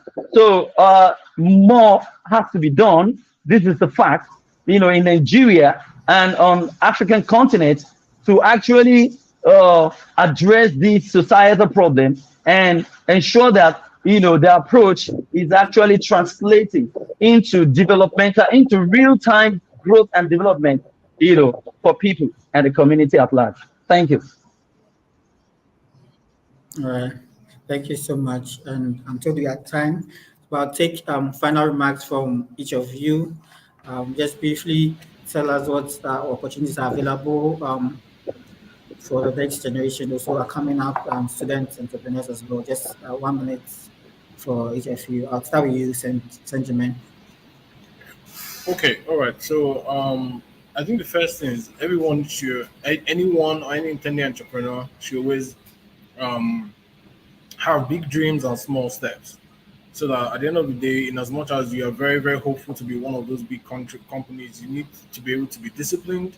The fact that the world has changed does not mean that the values have changed with it. There are things like discipline, consistency, and having a very, very good plan is very important. One of the things I've noticed with a lot of smaller companies is that there's lack of marketing, there's lack of positioning, and a company that is not well positioned is not really well in line to be able to be successful. So anyone that is trying to do whatever they're doing should be able to tap into their friends, their people around you, collaborate, look for opportunities to collaborate. It's the easiest way for you to grow quickly and for you to scale. For you to scale is not, we need some $10 million fund. What you need basically is somebody that can give you $10 million worth of business. So that is the easiest way to grow. And like I said, it is the big dreams, small steps. I will go with that. Big dreams, small steps. Thank you so much. Aziz, final remarks. Yeah, excellent from Saint Germain there. Yes, everybody can say that all over again. Big dream, small steps. In addition to that, my advice would be you have to have this entrepreneurial spirit and commitments to go for it, because you're actually going to see a lot of challenges on the way. And beyond that, you must be very, very different from you don't need to copycat. You don't need to repeat what other startups has done. You need actually go into understanding these market needs, okay, societal problems, and of course, everything begins with people and ends with people. I'm also taking that from the previous speaker. It begins with people from from the sense that actually need to understand what people are going through in the markets, the challenges, their concerns, their expectations, their aspirations. Then you build your product around this. And of course, you need to be able to gather the right team. Gathering the right team is very important. People that will be there all through the challenges, and of course, people that have this entrepreneurial spirit and they have this commitment to actually, get things done. So apart from big dreams, small steps, I would say my own is having the right team, being market driven, and of course having the entrepreneurial spirit and commitment, to begin, grow, and deliver the journey. Thank you. Thank you so much. Kausara, wrap it up nicely for us, your final remarks. Thank you, Aziz Alawali. Thank you. And I'm so happy that I have CEO on this call. And those are the people that pay my salary. So I have to respect myself. So His Excellency St. Germain and His Excellency Aziz, thank you for doing a good job. And thank you, Startup Ecosystem, for making me flank them, the only lady on the call. Thank you so much. So when you talk about benefits for students, I also had fresh graduates or graduate to it. So from the context of HR, from the context of organization and corporate environment, I would say there are a lot of benefit, there are lots of opportunity in terms of now corporate organization are now partnering with institutions to have an internship, to have volunteer jobs, to have I've forgotten this, to have like a CV seminar where you have people come with their CV to come and test how good they are at interview. There are employability seminars around.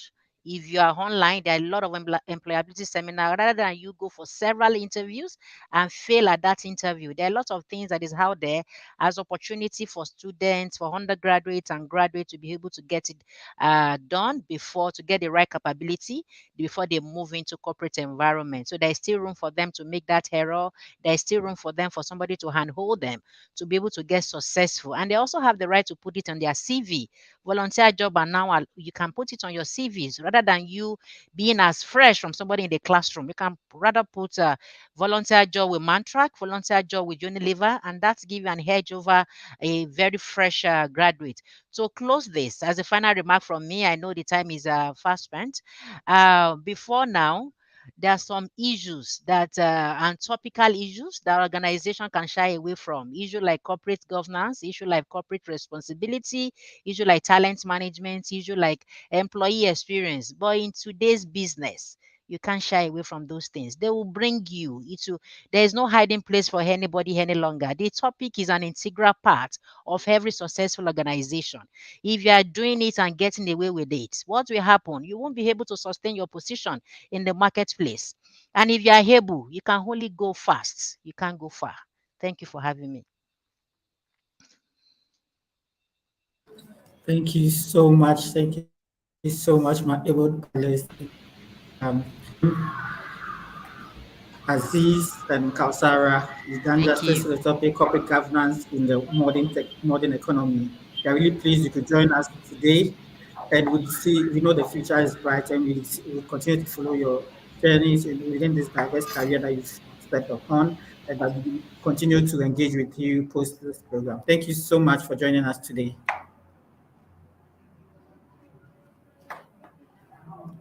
Okay, so that was the corporate governance in the modern economy panel. We'll now we'll have a short break and transition briefly into our next panel, which is the investment ecosystem of the future, the opportunity for entrepreneurs and pioneers. To lead this panel will be the moderator, Kelechi Uchenna. So go into a 30-second countdown before we transition into the next panel.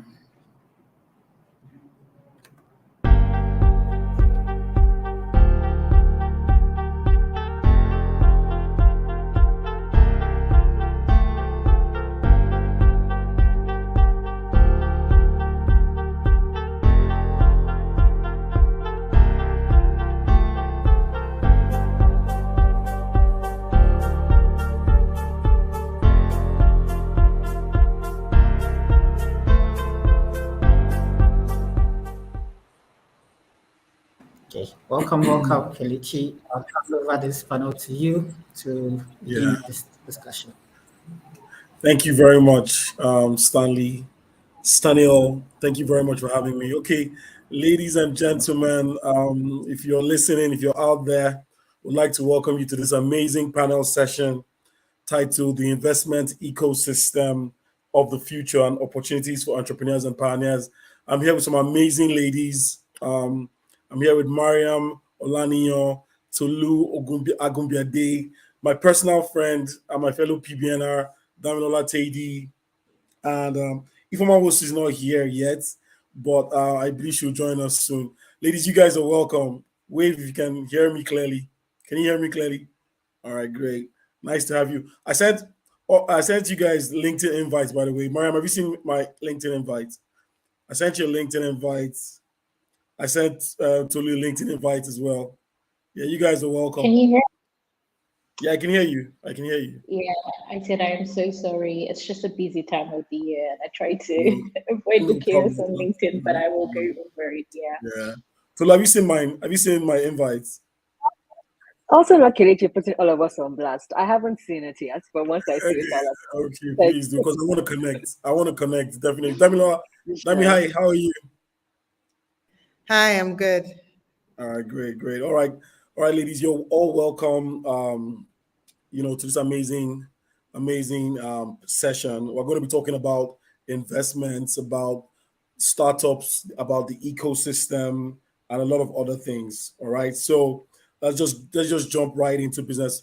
By the way, my name is Kelechi Uchenna. I'm a co-founder at an edtech startup called Nigenius. Nigenius is a smart web application that provides teachers with resources and connects them to students for tutoring. Right. So I've been in this tech ecosystem for a while, close to 5-6 years now. So at least that's why I believe GSC called me to be here today. Okay, so let's get to know what each and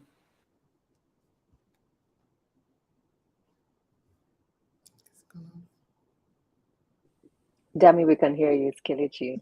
Okay. We can just hijack the session and start introducing ourselves, because I think that's what he wanted to do. So I can form moderator. Damilola, do you want to go next? Please introduce yourself. Go first. All right, happy to. Hi everyone, my name is Damilola. Happy to be here. Damilola Teidiaila.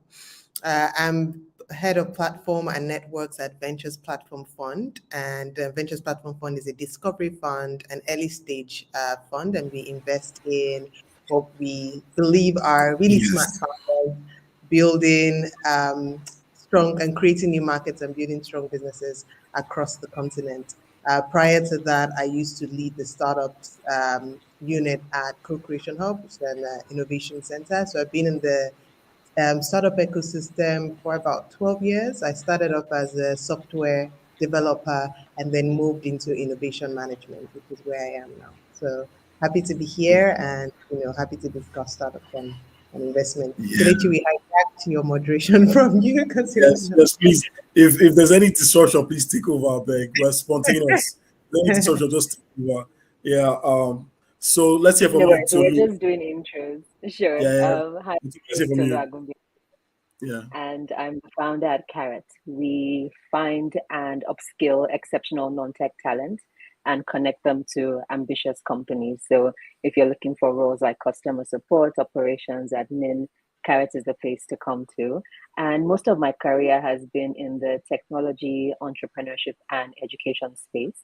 a very long time ago, also used to work at CC Hub, and I know Jamlala from way back then. And over the years, I I worked saw with that. I saw that on your organizations like profile. I saw that on your profile. yes, I used to work with organizations like MEST, and more recently, I was the head of entrepreneurship with the African Leadership Group under the ALX brand. So that's me, and I'm happy to be on this panel. Mariam, over to you. Thank you. I quite like how you Amazing. quickly stepped in with the introduction. So, hi everyone. My name is Mariam Olanio, and first of all, I want to say that this is as much a contribution session as it is a learning session for me. I have worked with startups, but I have not taken leadership in any startups or had like my own startup like business, right? So I currently work as a business intelligence analyst with Stella McCartney. Stella McCartney is one of the leading luxury brands globally. We're under the LVMH group. I oversee all analytics and business intelligence processes. So basically how to get the business more money and connect with their customers. Prior to now, I worked in global public health as a data integration analyst with a company called Bureau Systems. I built their analytics platform also to help the global ecosystem understand how just infectious diseases affects people's lives. And that was also a startup that scaled eventually, and we raised about $3 million from the analytics platform. So that's something I'm really proud about. Outside of my role, I support a lot of people within Nigeria in the tech ecosystem, consulting to companies on how to build their analytic journey, and also upskilling Nigerians on how to just get familiar with data analytics. I know that contrary to software development and other sides of tech, analytics is not as widespread yet. So I am one of those people that come in, assist people in building their journey, upskilling, and also helping companies identify talents within the ecosystem. Thank you. Fantastic. So Fantastic. Ifeoma, it's you next. Yeah. Ifeoma, so just explain what you do to a 5-year-old. And you're welcome, by the way. Pleasure to meet you. Yeah.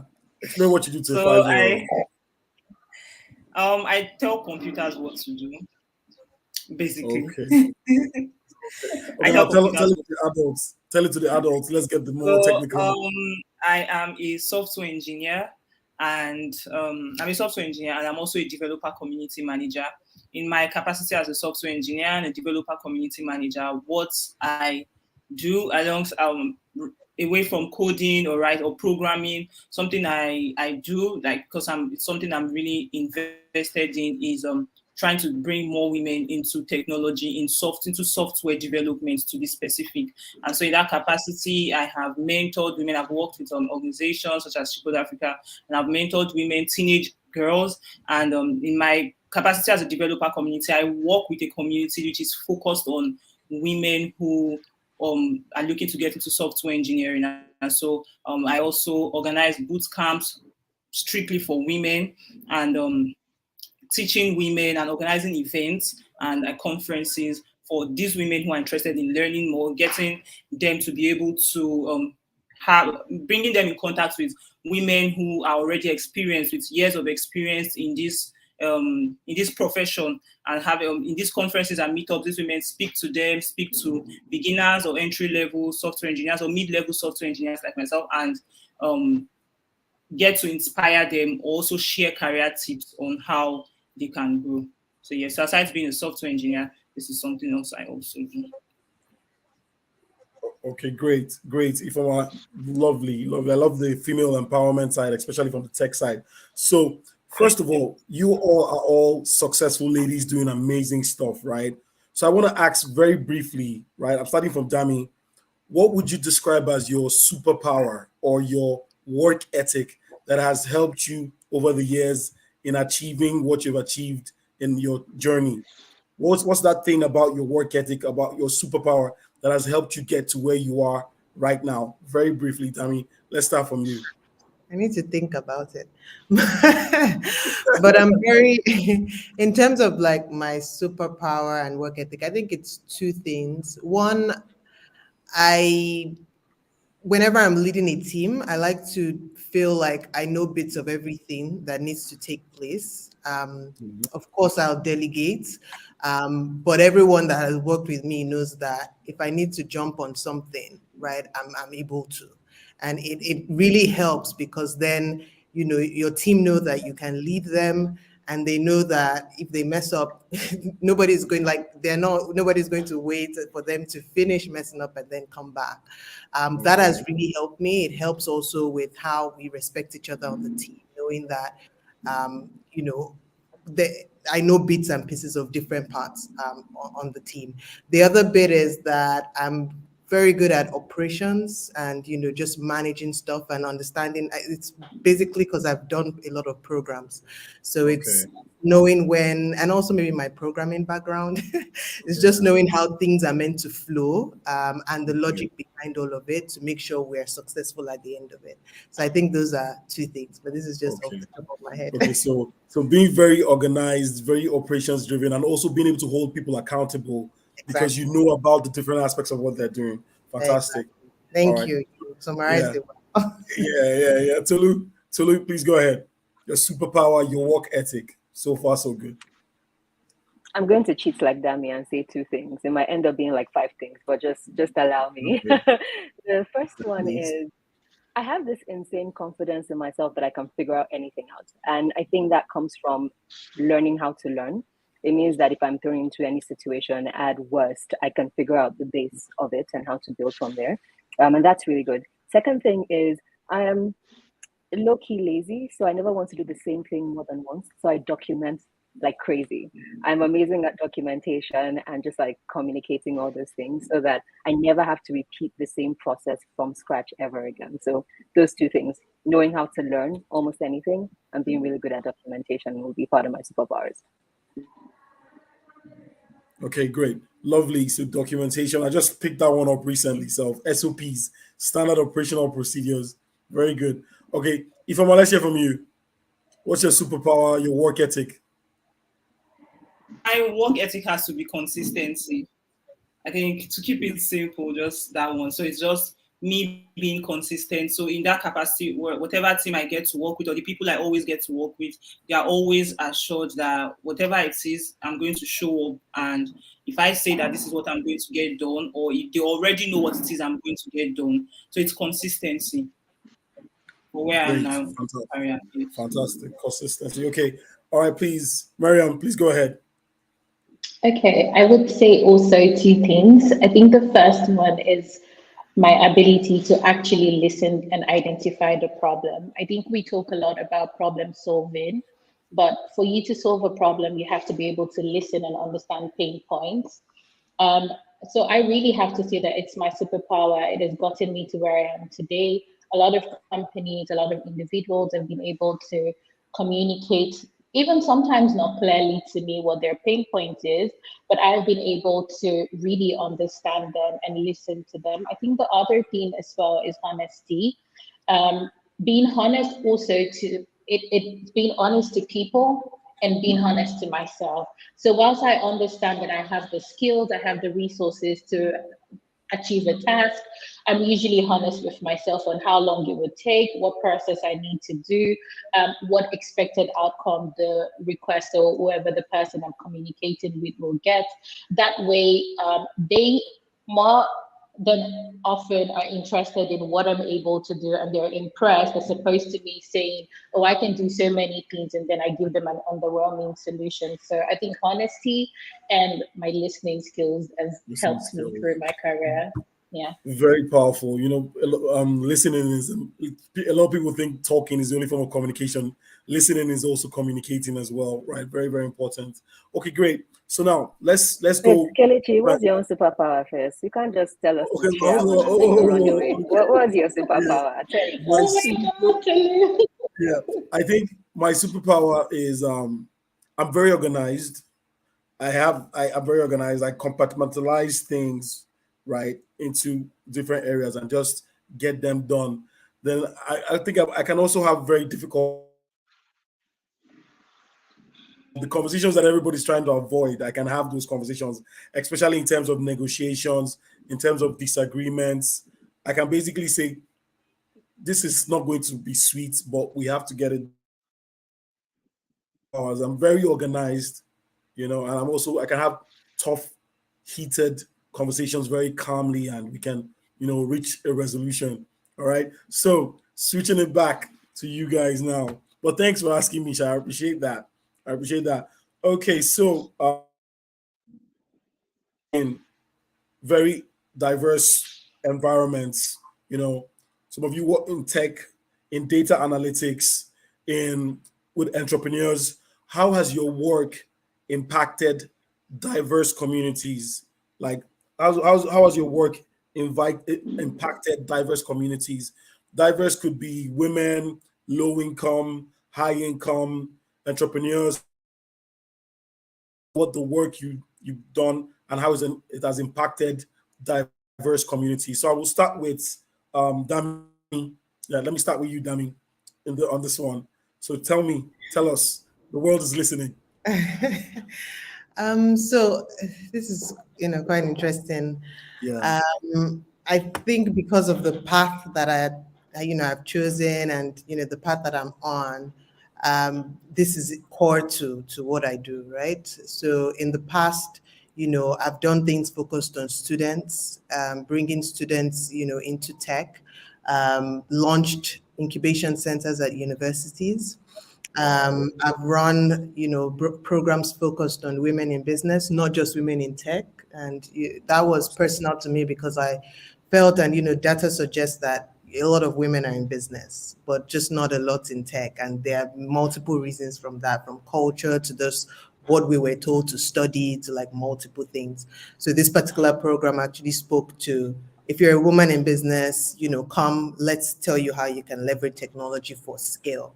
Right. And then it's sort of like using shortcuts to enter women in tech. So those are some of the things I've done. Of course, did something around, the Korodu local government area as well. But even on a Pan-African level, looking at new ecosystems like Botswana, Namibia has been things that I've done in the past as well. You would be, surprised how much different those ecosystems are. Like, when I was there, it was like, what's happening in Nigeria? What did you guys do? What's the source? I'm just there looking at, e-commerce is a bit different. We're still talking about pay or delivery in some of those ecosystems. And, luckily, this is like Nigeria. I've gone a bit further than that. In my, new role, bringing that experience as well, and how we, support companies, especially when we look at, female-led companies, different from male-led companies. You bring a different perspective when you're a woman. You bring a different perspective as well into investments when they're looking at deals. It's very important that when funds are looking at deals, then there's diversity in the room. So if there's, there are some businesses that men will never just understand, but a woman can bring in a new perspective to it. So these are some of the things that I've done and currently, doing, and that I bring as well. Fantastic. You touched students, you touched different African countries, you touched women, specifically women in business and transitioning into tech. Fantastic. That's quite diverse. All right, Miriam, let's hear from you. How have you impacted diverse communities with data and listening? Yeah, so I have to say that I currently live a dual life in my career. There is my impact in Nigeria, and then there is the work I do here in the UK. I would say that I would say that my communication with the Nigerian ecosystem has sincerely impacted also how I interact with the market here in the UK and the people I connect with. I think early this year, I started a focus group for just because, like I said earlier, what you find with my side of tech is people who they have interest, but they don't know how to get in, right? So it started from me saying, how do we build 100 days around data analytics, right? So it's no longer the life you have where someone is promising you that you become a data guru in 2 days or in 3 months. We're saying, how do we start the first 100 days in analytics? Through that opportunity, I got to connect with 20 talented Nigerians. I started in a very small segregated space. And I'm so proud to say it's December now, and 10 of them got really good roles in really good companies. What I've been able to find from my interaction, thank you. What I got from my interaction with them is that sometimes the thing that people need is not just the resources or the person to nudge them. It's the ability to say, I did it this way, but I think there are other ways you can do it as well. One of my students sent me an early Christmas gift as a bribe because I don't take money from people that I mentor. And he wrote in his note that for the first time, someone said to him, you don't have to study the way you were told in school. Learn how long it takes you to learn, like understand how long it takes you to learn, and use that to build your skills. And he got a job because he was able to build his skills, write his exams, upskill, and yeah. But also from a community perspective, right? How has the diversity helped me? I have come to understand that there's so many factors that affect the lives of people in Nigeria. Economy. I mean, NEPA is part of it. Now I understand. No more. Electricity. Yeah, like your day-to-day life, the family you come from. And what that has meant for me is that I've come to understand that learning is expensive for some people. And the farther people feel that success factors in their society are from them, the more unrealistic their goals look like for them. So what I did also was to start to communicate with analytics companies outside of Nigeria. So right now I'm the African ambassador for NIME Analytics platform. And what we do is we make ourselves available to teach people in Nigeria how to use NIME. And the idea is that there's a high demand for NIME skills in other parts of the world. And we want Nigerians to have the opportunity to fill those roles, either as contractors or full-time employees. Now, all of that experience has also taught me about how I can bring that to the ecosystem in the UK as well. Contrary to belief that when you live in a saner climate, you're better off, you would notice that there are also people who look like us, who have similar experiences to us that feel kind of left out. So what that means is that I've also penetrated systems here, found people to say, we're able to help you, we're able to inspire you. And it inspires me as well.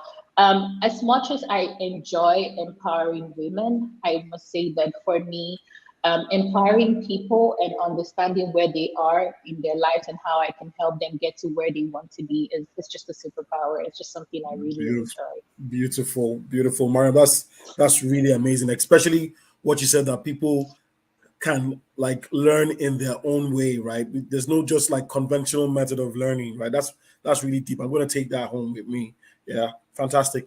Ifoma, let's hear from you. I know you lead front end females. I think there's a group. There's a your initiative. Front end foxes. Yeah. So tell us, how has this initiative affected the diverse, communities and even women as well? So, like I stated, I have worked with, from the early stages of my career, I've always worked with communities that are focused on women and girls, bringing women and girls into technology with a focus on software development. And we had Front End Foxes is already an organization. It's actually an international organization, but here in Nigeria, I happen to lead the Nigerian chapter. And aside leading the Nigerian chapter, I also work a lot with the international, every other person who works on the international level. And this is why I've been able to be instrumental in organizing conferences and meetups. All of these are held virtually. That means everybody can attend. So recently we held this, we always have this boot camp. It's a cohort thing. And we've had this boot camp for over a year now. And we've been able to have 4 cohorts. The most recent cohorts, we were able to get sponsored by Reddit. And this really put us on like this really large pedestal. And with that sponsorship came the opportunity for members of the cohort as bootcamp members who are women, like entry-level software engineers and junior software engineers, beginners. And so we were able to get staff from Reddit, software engineers, data analysts, irrespective of whatever it is they do at Ready, so long as they work there, we're able to get them to have this talks. So we also do these talks called during the boot camps, where we refer to it as Workshop Wednesday. So there are these bite-sized virtual meetups where members of the boot camp and any other person who is interested, any member of the public who is interested, they get to come to this event, and we have the staff from Reddit speak to these people, ask various questions. Virtually, yes. So virtually, the same way we have StreamYard and streamed through YouTube, and so they get to ask questions like how it is they got to where they are, irrespective of their role in Reddit. So how it is they got to where they are, what degrees they had, like how they were able to build up their careers and all of that.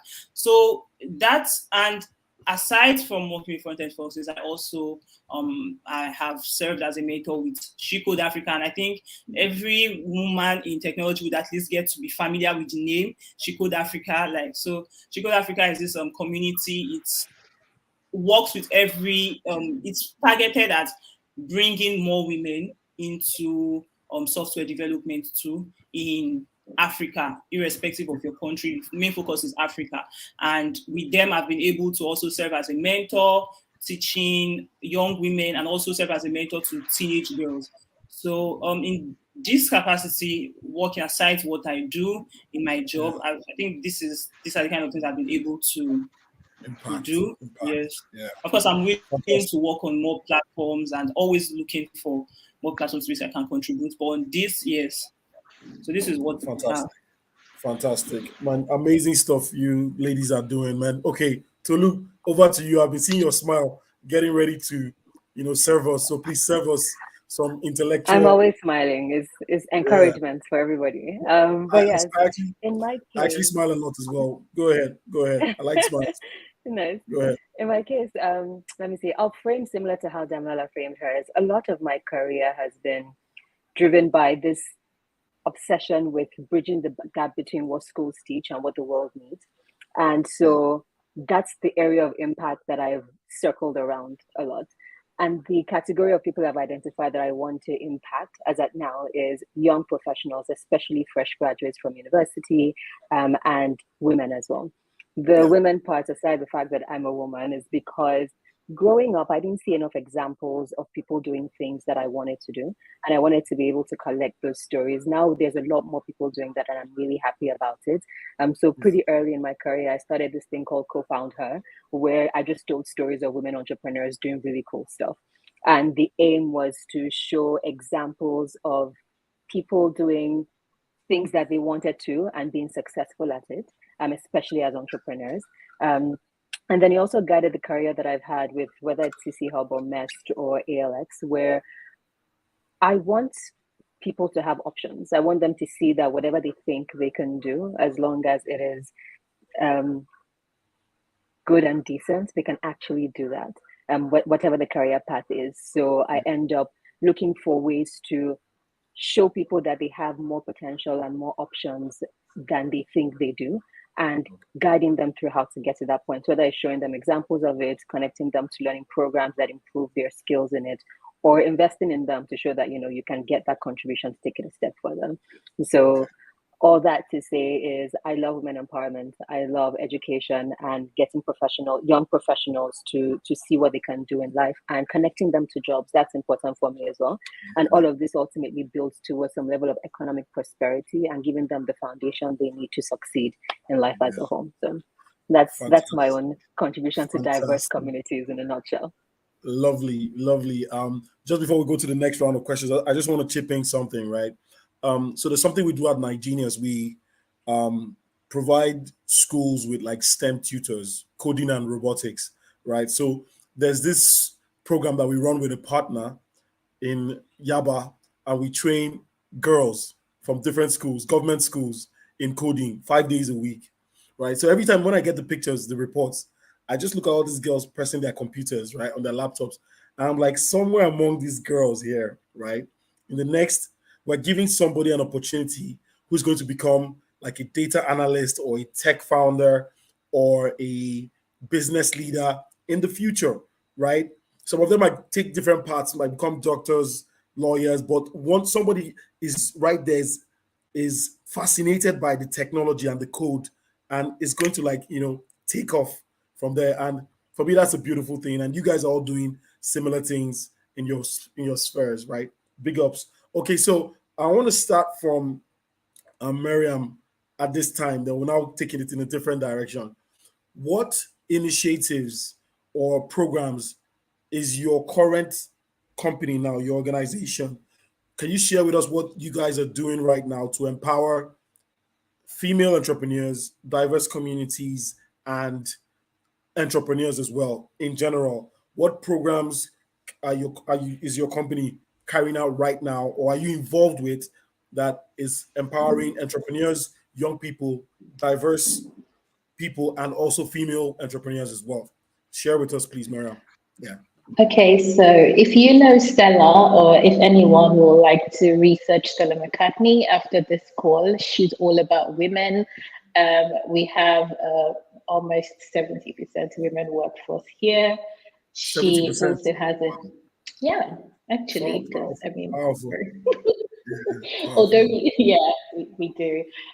We also have a charity where we do different things from just like creating, helping like people build their skills, and we're donating to them, like maybe organizations that we would sponsor organizations to help them. And also like it's just not women only, but like just people that we identify in society that require an extra pep in their steps to get to where they want to be. But in my work, like I said earlier, it's the theme that I believe that a lot of people know me for, the time and resources that I dedicate towards women, and not just women, but also just people. So I think that how I see it and how, like, just in my experience, is that it's it's it's people that I see that they just need a helping hand. They just need someone who believes in them enough to allocate their time and resources to get them to where they want to be.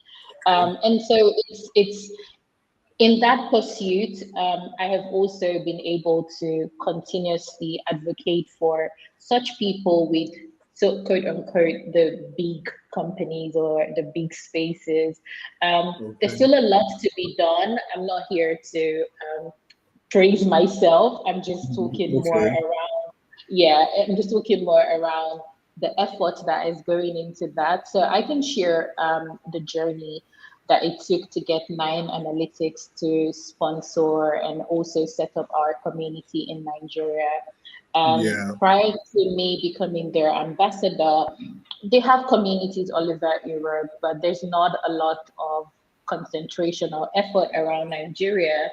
And like, I'm sorry, I'm not quite sure if it was Dami or Tolu was mentioning about Botswana and other African countries. Sometimes it's in Nigeria, it was Dami, yeah. Sometimes we're not as familiar with how far we've gone, even in Nigeria compared to like other African countries, right? And so when I was in conversation with Naim, I was saying to them, it's not just about Nigeria, it's about Africans not being left out with the progress that the world is making in upskilling people and creating opportunities for them. And it was amazing to see the interest that Nine had. I know that there are also other companies like Microsoft that are doing a lot of things, but to sit on top of that and to pioneer the conversation, it's been a great reward. It's been a great like opportunity for me, and I just continuously look forward to the reward we will reap from that. But ultimately, getting people, like I said, closer to their dreams is something I'm passionate about. Yeah, empowerment, basically. That's amazing, Mariam. That's amazing. Okay, early years and everything. Now ventures, platform, funds. What's happening? What does ventures platform have for the young people? The young entrepreneurs. Those. Okay, I think I got you were breaking, but I think breaking. Okay. yeah. Okay. So let me should I reiterate? Should I Okay, repeat? that will be fine. Yeah, so I'm saying, I've known you for a while, CC Hub, early days. Now you're in Ventures platform, right? Ventures platform fund. So what is cooking in ventures? What are you guys working on, and what initiatives do you guys have for entrepreneurs, young females, tech startups? What's happening?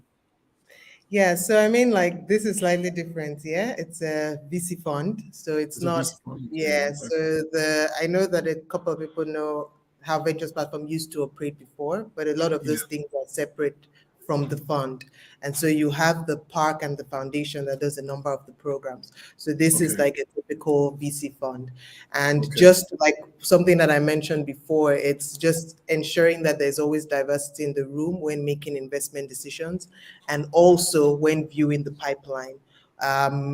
There's going to be, like, in the future, sort of like thoughts through the pipeline on how we can increase that diversity as well. I'm very familiar with, how you don't get a lot of women when you do, like, sort of like open pipeline applications in quotes. So this is not an application, but Yeah. our form is there open. Anybody, can Yeah. put in their own request and say they would like some of the money from the fund Oh, that we have. So, bringing in that in the future, sort of like intentions as to how we publicize it to, say, like the community of female-led entrepreneurs will be important. But Yeah. generally, right now, it's just ensuring that there's diversity in the room when we are making those decisions. Quick question for you, diverse. Dami, while Kelechi is frozen. Yay. You had mentioned that. Am I frozen? Oh, Am I still frozen? you were, but you're Oh, back okay, now. But okay. please let me ask my question before you come Please back. go ahead. Please go ahead. Please But go you ahead. had mentioned that in the pipeline, it's kind of hard to find women applying for it. Do you have any idea why that happens? Is it that the channels you use don't target them, or women entrepreneurs are a bit more skeptical about applying, or is it like the job case where women only apply when they're 100% sure they will kill it? Do you have a sense for It's a why that good happens? question. Yeah, and I speak about this generally, not just even the pipeline for VP fund. I used to be of the opinion that, if you just see any application, like that was my before I did the Women in Business program, I used to be like, if you see an application, whether you're a man or woman, women apply, it's open for everyone. But I realized that, I think we're dealing with a lot of backlog of issues, right? First of all, the idea of a safe space, the tech ecosystem may not lend itself to looking like a safe space because it's very dominated by men. And if you look at places dominated by men, or if you're in Nigeria, when we talk about walking on the Lekki Ikoyi Bridge or things like that, they're just things that affect women that don't affect other people. And so I realized that if you don't directly communicate or market or even create programs that at least feel like a step of, come in. When you come in, you are relaxed. You know that everywhere is calm, everywhere is good. And then it will now be easy for you to start to tap into different opportunities. Like when we did the Women in Business program, over 200, this was in another with CC Hub, over 200 plus women applied. When we used to run programs that was just anybody could apply, you wouldn't even find up to 200, right? Yeah. And I realized that from that program, you now had a lot of women that was their entry into the ecosystem network. It was now from there, they were doing Google, they were doing this, they were speaking to different investors. So I realized that, it might just be that barrier of, is this place okay for me to step in, just because of all the culture and, I'm just entering this Culture market. biases. Yeah, exactly. And, men have been really the ones going into things like engineering and computer science and tech. And, so it just seems like this is a whole new world, and you just need to get them to test the water first. And it just seems easier. That's what I've learned. Yeah. Thanks. Yeah. That's super helpful. Thank you, Dami. Yeah. Yeah. So there's something Dami said, like, being able to specifically announce and put it out there that this women in business, I think, apply. So that makes them understand that it's a safe, it's them that's specifically the priority for the targets. That's amazing. That's amazing, Dami. Okay, so Tolu, very quickly, just tell us about, what you guys are working on at Carrot, impacting, women, entrepreneurs, and diverse communities out there. I'm about to break your heart because Carrots doesn't directly address women entrepreneurs in the work that we do, but I'll tell you how we have impact women in general. So, I mean, I think that by virtue of Carrots being founded by me, it signals something to other women that this is, like Dami was saying, a safe space or a space where they can come and work. So when I look at our call for applications, women are steady dominating the people who apply. And right now within our team, we're about 66 to 70% women on the team. And this is all from blind interviewing. We didn't have to, do any quotas. It just happened that way. And I have a sense that part of it is, yes, the me effect, me being a woman. Second is the sectors that we've chosen, because we end up being in the non-tech roles that give people an entry into tech. And it might actually address what Danny is saying about, tech being historically dominated by men. So if it's a direct or core tech role, you might not find as many women there. But coming in through a pathway like operations or admin or product management or what have you is the first entry step into the tech space as well. So in terms of the direct impact that we have for women at the moment is being that bridge into their entry into the tech space, one, giving them job creation and opportunities for economic advancement. And that's on the Carrot side. And we also work with women entrepreneurs who want to build their workforce, and we're able to supply them with the right talent they need to grow their businesses as well. So speaking to Carrot in particular, those are some ways that we support women and impact them as well. Do you guys provide sales and marketing talent? Not at the moment. Not at the moment. Okay. Fair enough. But I know somebody who does. So if you're looking for offline, I'll come. Yeah, I know people who do. Yeah. Okay, great. Now let's talk about investments, the ecosystem, right?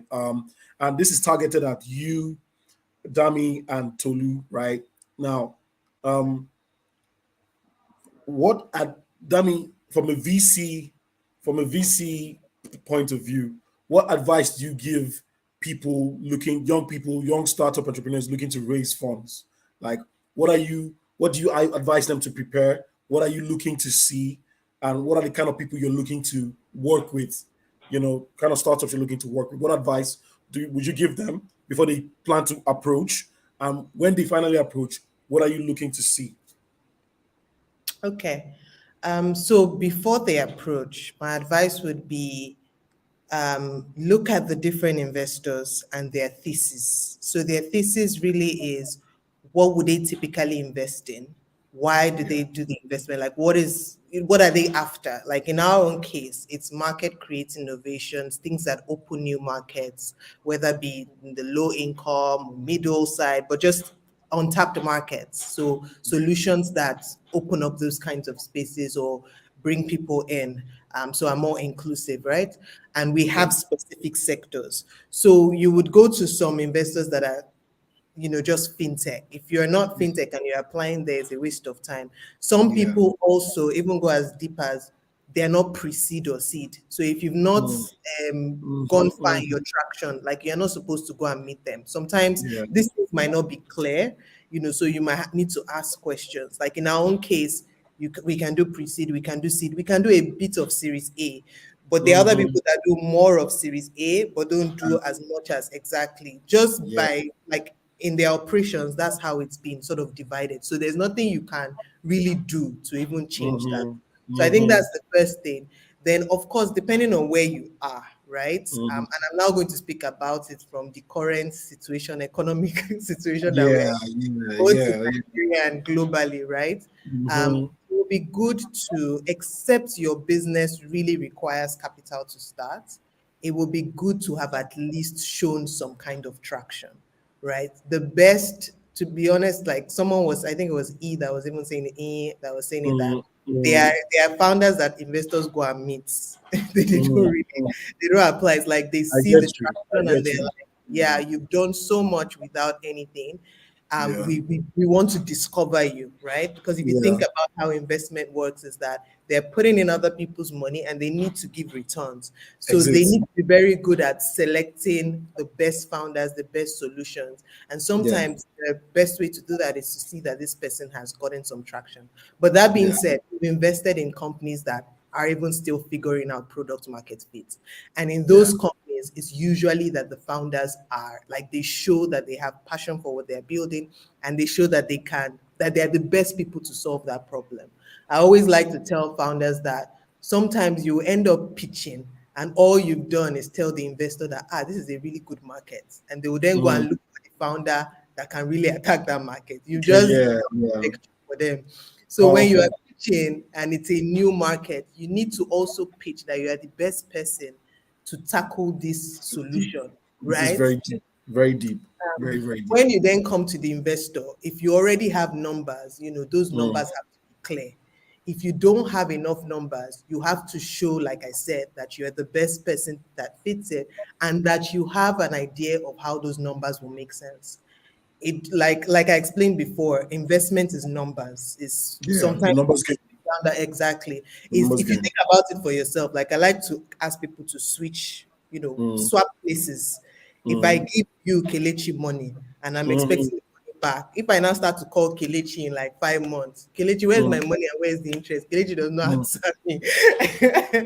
If I see somebody that fits Kelechi's profile, I'm just going to be like, no, no, I'm not. You get so anybody can actually be an investor, especially these days. So sometimes you need to put yourself in your shoes and say, okay, what would someone that is looking at returns for other people, not even for themselves?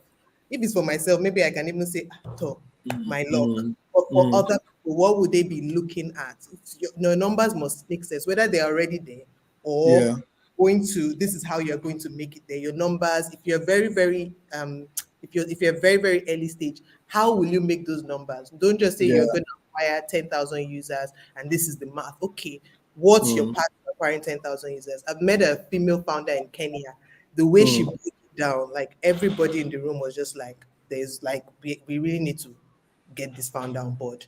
Even if she doesn't figure it out, there's a way she's breaking this one down that she will do it for another, like for the people. Exactly. And, it will still win. We've had founders that had to pivot from a company to another company and brought us in on a new company. But the way they're thinking about the new company is the same, like the way you were asking for superpower. Exactly. We know that they're going to, whatever direction they take, they will win. And when they win, then the fund would also everybody wins. So fantastic, man. So GSC are like, okay, we need to wrap up like real quick. So Tolu, quickly, you're on the founder side, you're running a company. So tell us, like, what are your plans? Have you raised before? Very quickly, have you raised before? Are you planning on raising? And what is your advice, general advice to people who want to build what you're building, basically? Very quickly. Cool. Thanks for that. We haven't raised yet. We are 18 months old, cash flow positive, trudging along nicely, large team, everything is doing good. Okay. I'm going to do a little humble brag / flex. We don't need money, but we could use the money. Is the difference between getting us to a particular point in 2 years and getting there in 5 years. So we do want to raise next year, Q1, Q2.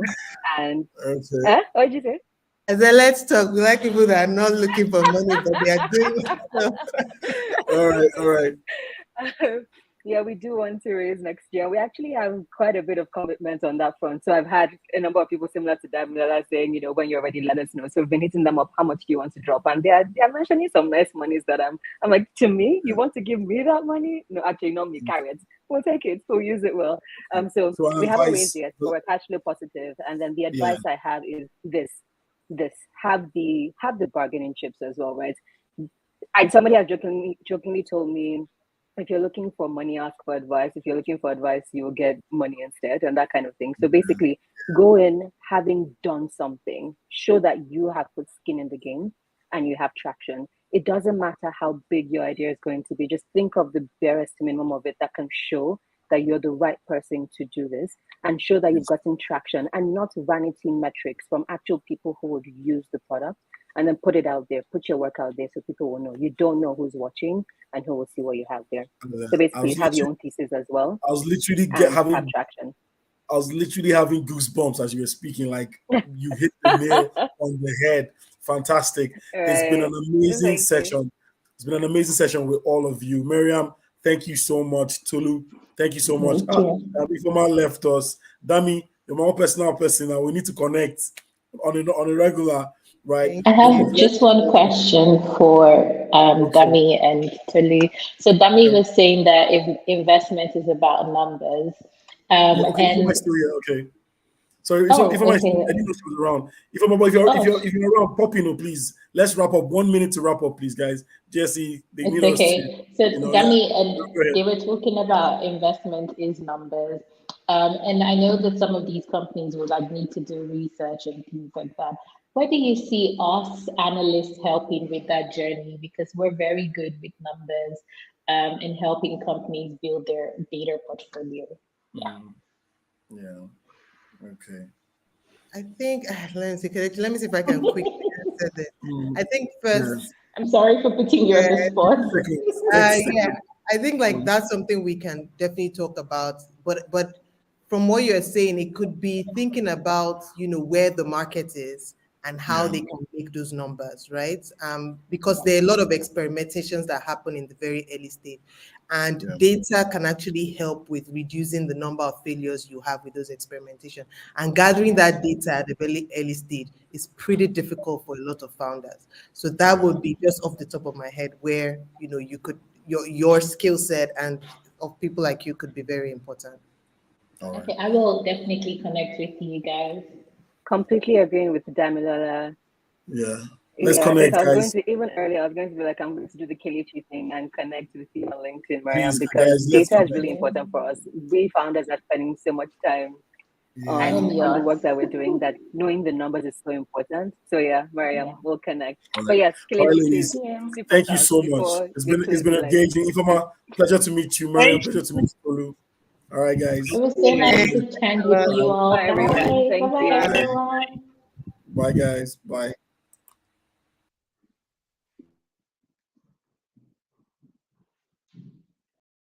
Much Kelechi team. That panel was quite exciting. So that was the third panel for the day, the investment ecosystem of the future, the opportunities for entrepreneurs and pioneers panel. We had Kelechi, Demilola, Ifeoma, Tolu, and Mariam. Thank you so much for joining us today for that exciting session. We'll quickly transition into the next phase of the program where we'll have our CEO's remarks. Our CEO is the person of Christine Ntim. She's the founder and CEO of the Global Startup Ecosystem. Without wasting much time, I would like to welcome Christine Ntim to the Nigeria Tech Summit page. Welcome, Christine. We're really glad to have you on today.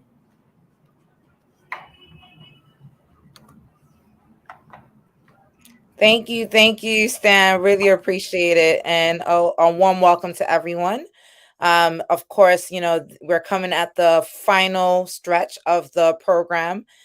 So I'm really excited to say hello to everybody and wishing everyone a great final month of 2022. And what a time to engage and have a conversation about Nigeria, where we're headed, and just how far the ecosystem has come. Really over the past decade. And so with that, I do want to share some closing remarks regarding not only Nigeria Tech Summit, but the work that we've done in the ecosystem. So by introduction, of course, my name is Christine Ntim. I'm the CEO and founder of the Global Startup Ecosystem. And many of you have seen the work that GSC has done over the past couple of years, not only in Nigeria over the past few ecosystem programs that we've done, but also around the world and across Africa. And when I think about the theme for this year, which is accelerating innovation, investment, and industry disruption. This is a conversation that we also had last year, but this time the approach that we took was really looking at how has Nigeria's ecosystem grown despite the challenges, despite the opportunities that has occurred this year? We all know 22 has been a very unique year, from a kickoff of, a lot of companies were fundraising, crowd raising, equity, to now we're at a point where we're talking about an upcoming looming recession. Global economy is really heavy on tech stocks. We're looking at a lot of growth that accelerated during post the pandemic that's really coming to a standstill. And how are entrepreneurs in Nigeria being resilient, resetting their motives, really reviewing their work, and really coming into the ecosystem hard despite the challenges that is ending in the final year? And I must say that many of the speakers that you engage with today not only share the insights about the work that they're doing in the ecosystem, but also shared stories, case studies, and just really gems of inspiration about what entrepreneurs are doing to really tackle problems that really affect their communities in their own way. And so I'll end by saying that when I think about Nigeria, Nigeria is one of the most populous countries in Africa, and many people look to Nigeria as an innovation center, mainly because the entrepreneurs there, again, are resilient. The stakeholder ecosystem is thriving. And despite challenges, over the years, we at GSC have found such a drive and passion from the ecosystem to really move forward. And I really want to take you guys down memory lane here. When we kicked off Nigeria Tech Summit in 2019, there you have it, some images on the screen. We started with less than 500 participants. It was a free program. We partnered with the YMCA. We were on the global tour with many of our global institutional partners. And in that room, we heard the stories and the exciting opportunities that entrepreneurs were taking on in Nigeria like never before. Fast forward to 2019, later on that week, when we did a tech week where we invited young and upcoming entrepreneurs, usually teens around between the ages of like 10 to 13, to come see a different path in building their careers. Because as we know, many times as African, diaspora or people of African descent, there's a joke that says that a lot of our parents want us to go down traditional roads. Are you going to be a doctor, a lawyer, or engineer? But now we're seeing that this generation is really embracing entrepreneurship. And the images you see there is a packed room of young entrepreneurs taking the leap of faith of trying to build and scale innovative enterprises. And so fast forward to 2020, we're hit with a pandemic. We didn't stop. We kept going. Nigeria Tech Summit 2020 went online, virtual, and we gathered thousands of people from across the Nigeria ecosystem, from Lagos, to Abuja, to Kaduna, to Jos, all across the country. And that year, we took it a step further where we launched not only Nigeria's first digital startup accelerator, but we partnered with Forbes magazine to launch its first accelerator program on the African continent. We had a multitude of partners and institutional networks. We even had a Forbes Nigeria Summit, a demo day for entrepreneurs to be able to pitch their companies. Because again, when it comes to initiatives like Nigeria Tech Summit, giving visibility to the next generation of entrepreneurs is so, so crucial. And how inspiring it was that we were able to gather 61,000 participants. 61,000 for this endeavor. Truly a remarkable feat, and a huge shout out again to the partners and supporters who made this happen. As you can see there, we had a lot of institutional networks involved with this initiative. And so when I think about the work that we did with that accelerator, 2021, last year, we came hard again. This time we were in Abuja, in the nation's capital, brought together thousands of people, both on in person for Nigeria Tech Summit, but also online, where people were hosting watch parties from different parts of Nigeria just to be a part of this. And of course, we partnered with the U.S. Embassy for this edition as institutional partners in the past.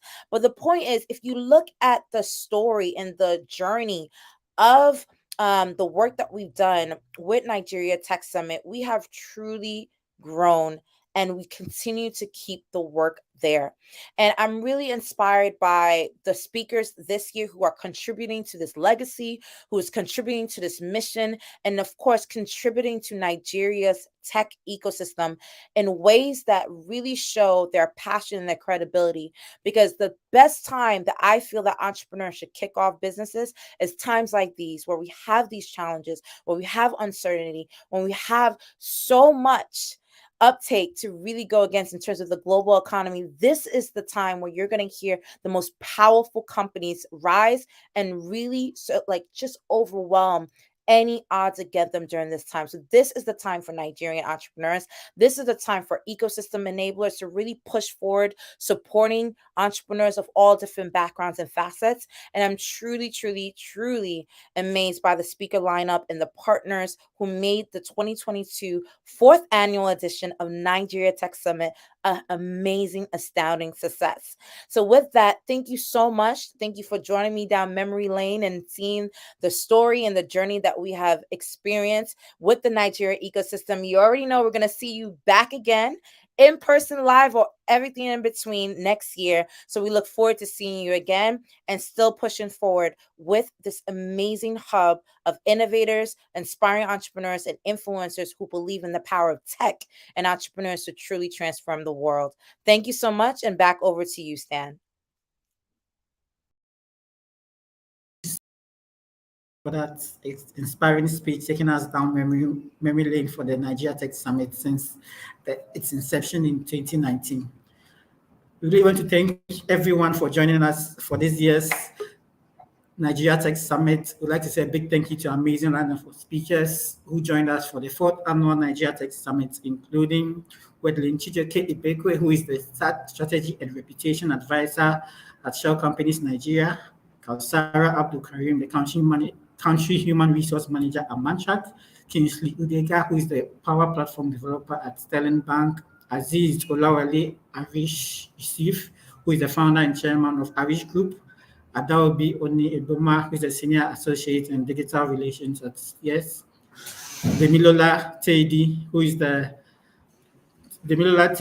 the head of Platform Networks Venture Platform Fund, Saint Germain Onukwe, CEO of Cybertron Arts, Kelechi Uchena, who is the CEO of Nigenius Technologies, Tolu Agunbiade, who is the founder of Carrot, Chioma Omolaye, who is a TV host and the pioneer of STEM Show, Ifeoma Nwosu, who is a developer community manager at Front End Foxes, Fortune Ikechi, who is a developer relations engineer at Storyblock, and Meme Ogoigbe, who is a global marketing and communications executive. We'd like to say a very big thank you to our global network of partners as well, who have been supporting us over the years since the inception of the Nigeria Tech Summit, and this include Google Cloud, AWS, IBM, Go with Google, HubSpot, the Africa Future Fund, our Metaverse Times, and Momentum. And finally, thank you to our audience who have been with us from the beginning of the show till now. We are really thankful for your time. We are grateful you could join us today, and we'll see you for next year's edition of the Nigeria Tech Summit. Thank you all for joining, and have a wonderful evening.